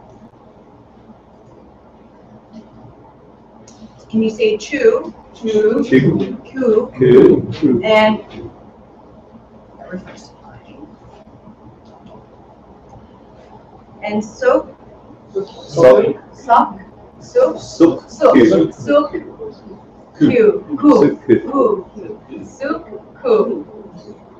it's just form body. So there's two bodies of a Buddha. This will also be on your homework. It doesn't mean a literal body of the Buddha. It's more about the parts of the Buddha. So it refers to the mind and body. It's also known as Dharmakaya and Rupakaya. Chukku is Tibetan, as is Sukku, and Dharmakaya, and Rupakaya is Sanskrit. So Chupu is also, you'll hear it as wisdom body or Dharma body. In the scripture, it's referred to, I believe, as Dharma body. And in the homework, it's in wisdom. It's one of the two. So I gave you both so that when you see it, you don't get confused. You have both references.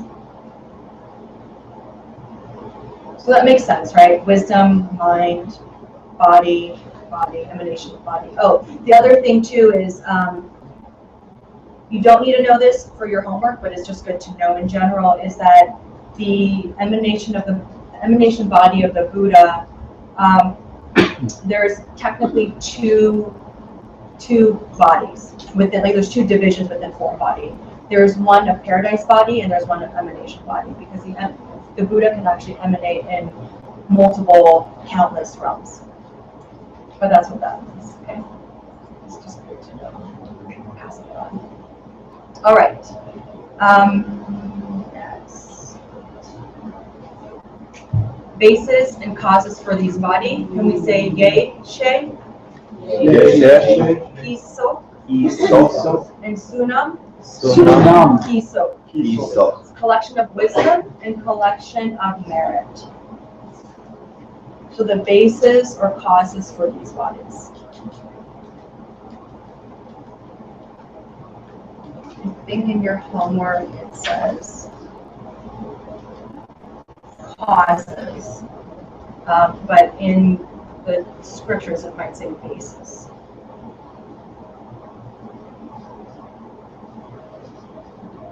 Or in the notes, maybe.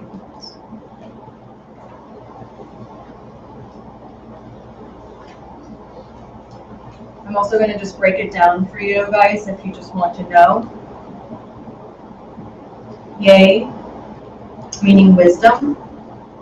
Ki, meaning of. And so, meaning collection. So you just have that breakdown.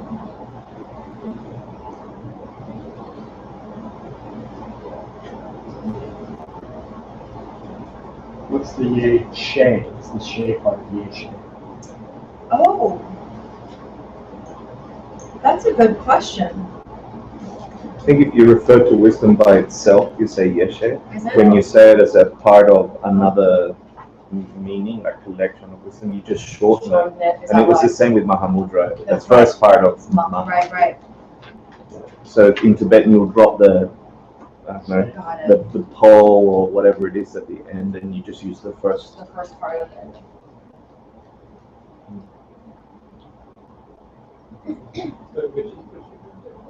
Which is the, what do you drop? The shay. The shay, yes, shay. You just drop the if you notice. Remember, if you notice here, the breakdown is yay, ki, so. But if I go before. And it was the same for Mahamudra. Mahamudra was chak kin rather than chak something. Yeah. So the shay is dropped. You see here? So you just go, yes. When the shay is there, what does it? It actually, the whole thing, yay, shay, ki, so, means collection of wisdom. But when we break it down, it's yay, ki, so is the breakdown. The shay is dropped. It's like a grammatical.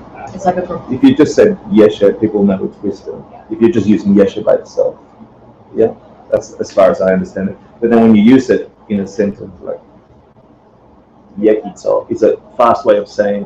It's like a colloquial, not a colloquial, but it's a shortened way of saying yeshe kitso. You just say yekitso. Yeah. Well, it's not informal. It's just.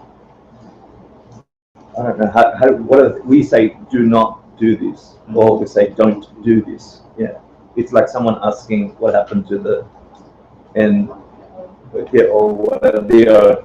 Yeah. Next thing you know, it'll be taken to that.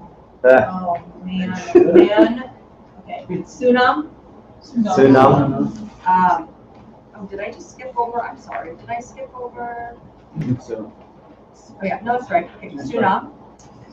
Which is merit, he, which is of, and so. And that gives you collection of merit.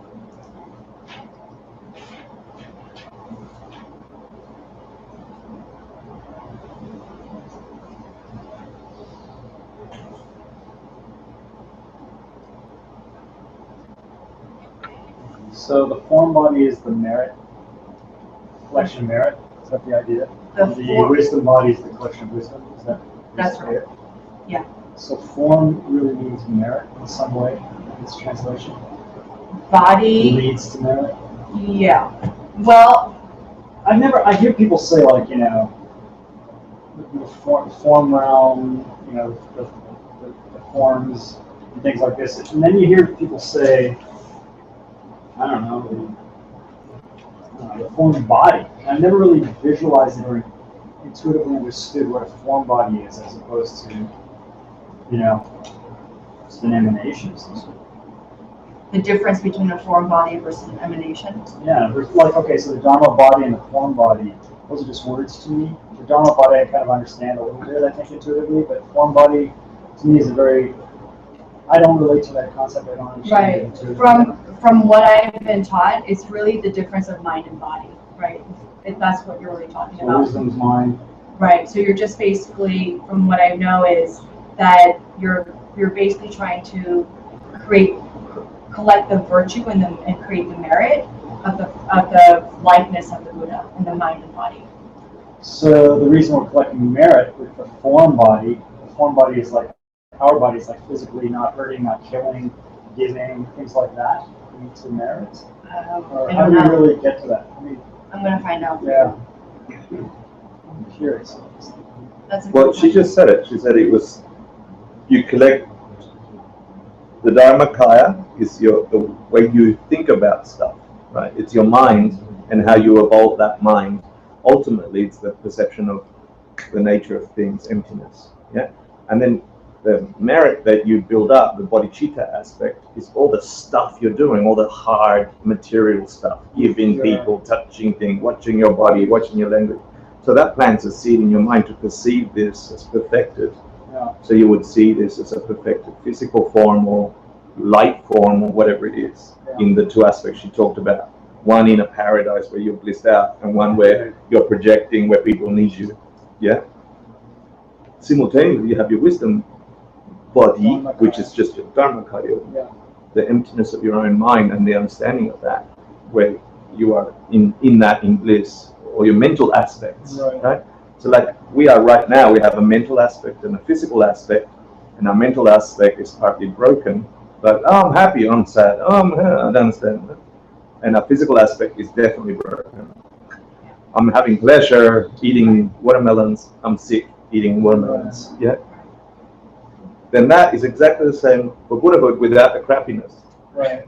You end up having a mind that is wow, and a body that is. So the wisdom body, or the Dharmakaya, like the two wings of the bird, wisdom and merit, are achieved through, I guess, an understanding of Dharmakaya. The virtue and it's right, the understanding of virtue and knowledge, collection of wisdom and merit. So I have. She'll get to it. She'll get to it through the course. It's awesome. Yeah. I have here, you have the Buddha, you have the two forms, mind and body, the Dharmakaya and Rupakaya. We know this helps. This is how I think of it. The collection of wisdom, which is knowledge, and the collection of merit by virtue. Does that help? Yeah, it's great. Okay. That's how I visualize it by doing the chart, because there's all these different words that are floating around to be able to connect the dots. So the body, right, the body, the Rupakaya, is about collecting sufficient virtue to obtain the body of the Buddha. And the mind, the Dharmakaya, is collecting the wisdom and the knowledge to obtain the mind of the Buddha. Does that make sense? Yeah, very much. The one thing to also note is that we all already have one thing that's in common with the Buddha currently, and it's the emptiness of your ultimate nature, which we will talk about more of, but that hits on Mahamudra. So was that chart before, when you did the Sunam Kitsuk collection of merit, you wrote basis for the Rupakaya, and then in brackets you wrote the mind? Yeah. So is that? Same. No, Rupakaya, you had it written. She had it right. Oh. She had Rupakaya as a body. Yeah. Okay. It's a lot. It's a lot. Yeah. We have more charts. Can you say, oh, sorry, 2 great obstacles of becoming a Buddha? I feel like 2 is an understatement, but that's okay. Like only 2? All right. They're both you. I know. You and you. Right? Can we say Shay? Shay. Drip. Drip. And Nyon. Nyon. Drip. Drip. Okay. It's the obstacles to knowledge and the obstacles of bad thought. So the Shay drip prevent you from enlightenment, is what it says. And the Nyon drip prevents you from reaching nirvana. And we will talk about the difference between nirvana and enlightenment later in this course. But there is a difference. Okay, Shay drip, the obstacle of knowledge prevents you from enlightenment. And the obstacles of bad thought prevent you from reaching nirvana. When you say obstacles to knowledge, not of knowledge. I'm sorry, obstacle 2, yeah, sorry, obstacles 2.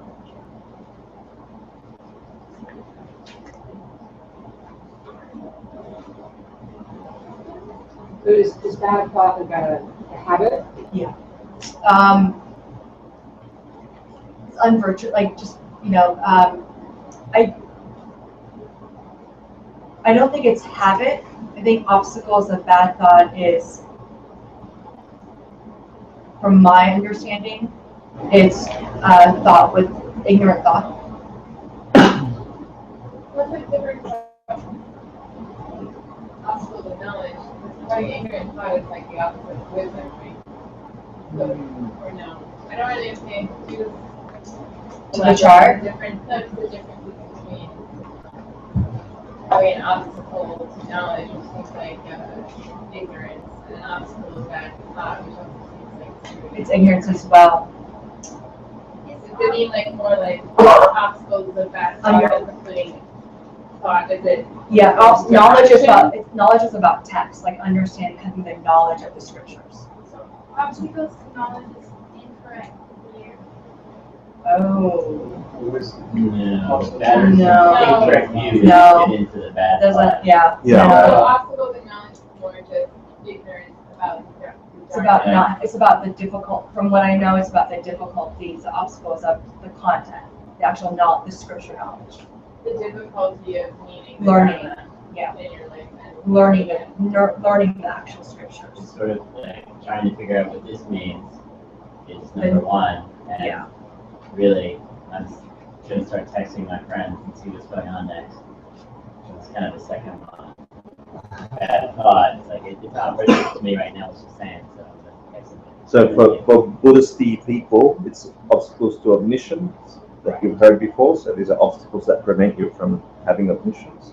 And the second one is mental afflictions, obstacles of having mental afflictions. Does that make sense? Obstacles from the freedom of mental afflictions. How's that? No, that doesn't make sense. I'm just wondering if the obstacles to knowledge just means like you didn't study hard enough, or you weren't lucky enough to be born when the Dharma was in the world. Do you want to answer? Well, I just want to relate it to, she's saying it's obstacles to becoming an enlightened being. Yeah. Being a Buddha, being an enlightened being, not being a happy Hector or it's like, obstacles to being a Buddha, which means we have to understand what a Buddha is. And she or he has an enlightened mind, Dharmakaya, and a perfected body, a bliss body or whatever, a Rupakaya, and emanation body included. So what does a mind of a Buddha has? It has omniscience, otherwise it'd be nirvana, right? And so there's a bunch of obstacles you got to get rid of to become a Buddha, which is you won't have anything that stops you from knowing all things. Yeah, that's the first one. So the first one also, knowledge can also be replaced back with the word omniscience. Knowledge is omniscient. Yeah, if you remove Sure. obstacle to omniscience, you're going to Then to knowledge, you get omniscience. Exactly. Yeah, that makes more sense. Does that make sense? Is that easier? Obstacles to Yeah. omniscience. Yes. Yeah, that's probably better. Because that's what a Buddha is. That's what it is. Although, and that's the difference between nirvana and Right. Buddhahood. Nirvana is my mind stopped having number two mental afflictions. Does that help? There's also wisdom, omniscience, wisdom, knowledge, those are all in the first section. Right. Yes. Yeah, so then, yeah, you're right. Wisdom is- So, Wisdom is wait. number two. So Wisdom's then, number 2. watch. Okay. So this is where we're at. It's, you have the Buddha, you have the two bodies, you have mind and body, Rupakaya and Dharmakaya, or Dharmakaya and Rupakaya, right? Which leads to, you have the collection of wisdom by knowledge, and the collection of merit by virtue. Okay? The two obstacles that you have is the obstacles of knowledge, or the obstacle of omniscience, which prevents you from enlightenment, and the obstacles of bad thought, which prevents you from nirvana. Nice. Does that help? And we can get into the weeds of it, but it's really important to kind of look at it at a high level. You're basically just starting to think about, at a high level, what are the two, you want to work the practice, right? What they're basically talking about in the scriptures is, how do you have the mind and the body of a Buddha? That's what we're really looking at, right? And it's through merit and through wisdom, by virtue and by knowledge. Study and do good. That's really what you're looking at. I mean, I'm only giving you this because that's what's in the scriptures. It's something that we should know. It's in your homework, but that's generally what it is. And you will hear it in a bunch of different ways. You can slice and dice in different ways. This is how I'm illustrating it. That's not how it was taught to me at all, but that's what makes sense to me. You remove the obstacles. If you remove all the obstacles, you attain Buddha. That's right. But if you remove the obstacles, right, that's right. Remove all the obstacles. Oh, all the obstacles. Then you do, yeah, then you obtain Buddha. That's right. Just dividing it into two categories. Okay.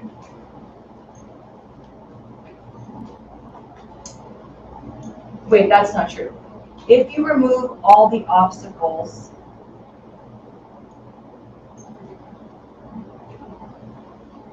no, let's put it this way. Yes, if you remove all the obstacles, you do obtain Buddhahood, but you cannot remove all the obstacles until you have the direct perception of emptiness. What prevents you from enlightenment? Do you mean prevents you from the direct perception of emptiness? No. So how can you have nirvana if you don't have enlightenment? What's the difference between like your comments there on the side? What's the difference between nirvana? We'll talk about the difference of those two, nirvana and enlightenment. There's a difference between So the what two. exactly do you mean by enlightenment? We will talk about that. Yeah. Just note it, and just know that there's a difference between enlightenment and nirvana. It's really important. I know it's It important. is. Yeah, No, yeah, it's yeah. definitely important. You good? No, it's very important. There's a very big difference between nirvana and enlightenment. Yeah. Right. The idea is that we're all in here, hopefully, for enlightenment, not for nirvana. But we will talk about that. One thing that's also in your homework that we'll ask is the correlation of the three principal paths to the different collections of wisdom and merit. So collection of wisdom you have is correct view. That's the correlating principal path. And the collection of merit is renunciation as well as bodhicitta.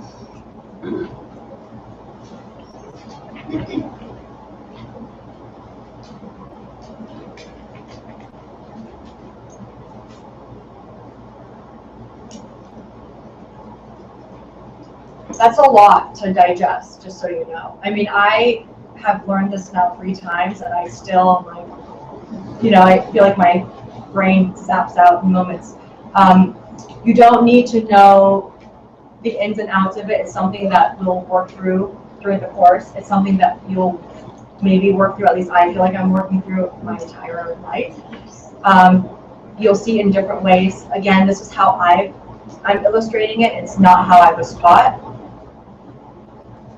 But it feels like it makes sense to me, so it might help you, it may not. It's really beautiful. Whatever you do, though, please take the time to read the text. The scriptures are great. Pabonka Rinpoche does really a wonderful, and it's just so eloquently written, talking about these different principles and also the different bodies and forms and collections. So please take the time to read it, okay? Yes? Because you're a graphic designer, asking, is what looks like an asterisk, is that crossing out? Oh, it's a cross out. No. It's like, no, it's not Joey, it's the obstacle. Yes, I was just trying to figure out like, what was the, I was trying to find an X and then, the hurdle. but that's the hurdle. Right, that would be the hurdle, yes. Okay, are we good? That's all I can. Thanks for sticking in there, guys. All right. Just anyway.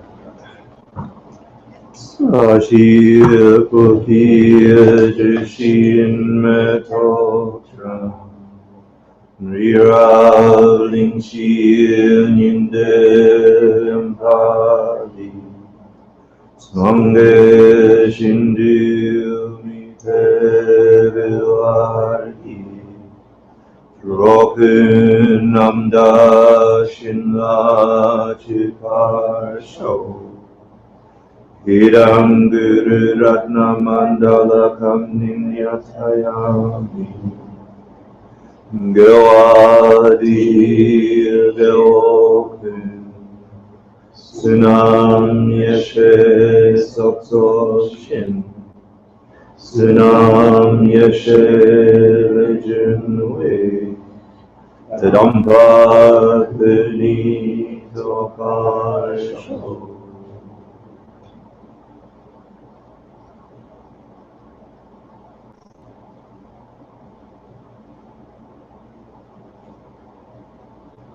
Thank you. Thanks for hanging in there, everyone. Thank you. Next class, 3 weeks, Tuesday, August 2nd. I will send you an email. You will also have an activity for the next 3 weeks that I will send you, and I will be collecting reports back, just so you know. I'm in Malawi for 3 weeks. I'll send you a video. When's the next class? August 2nd. August 2nd. August 2nd. And if there'll be an email to invite you to the Facebook group, which will announce the next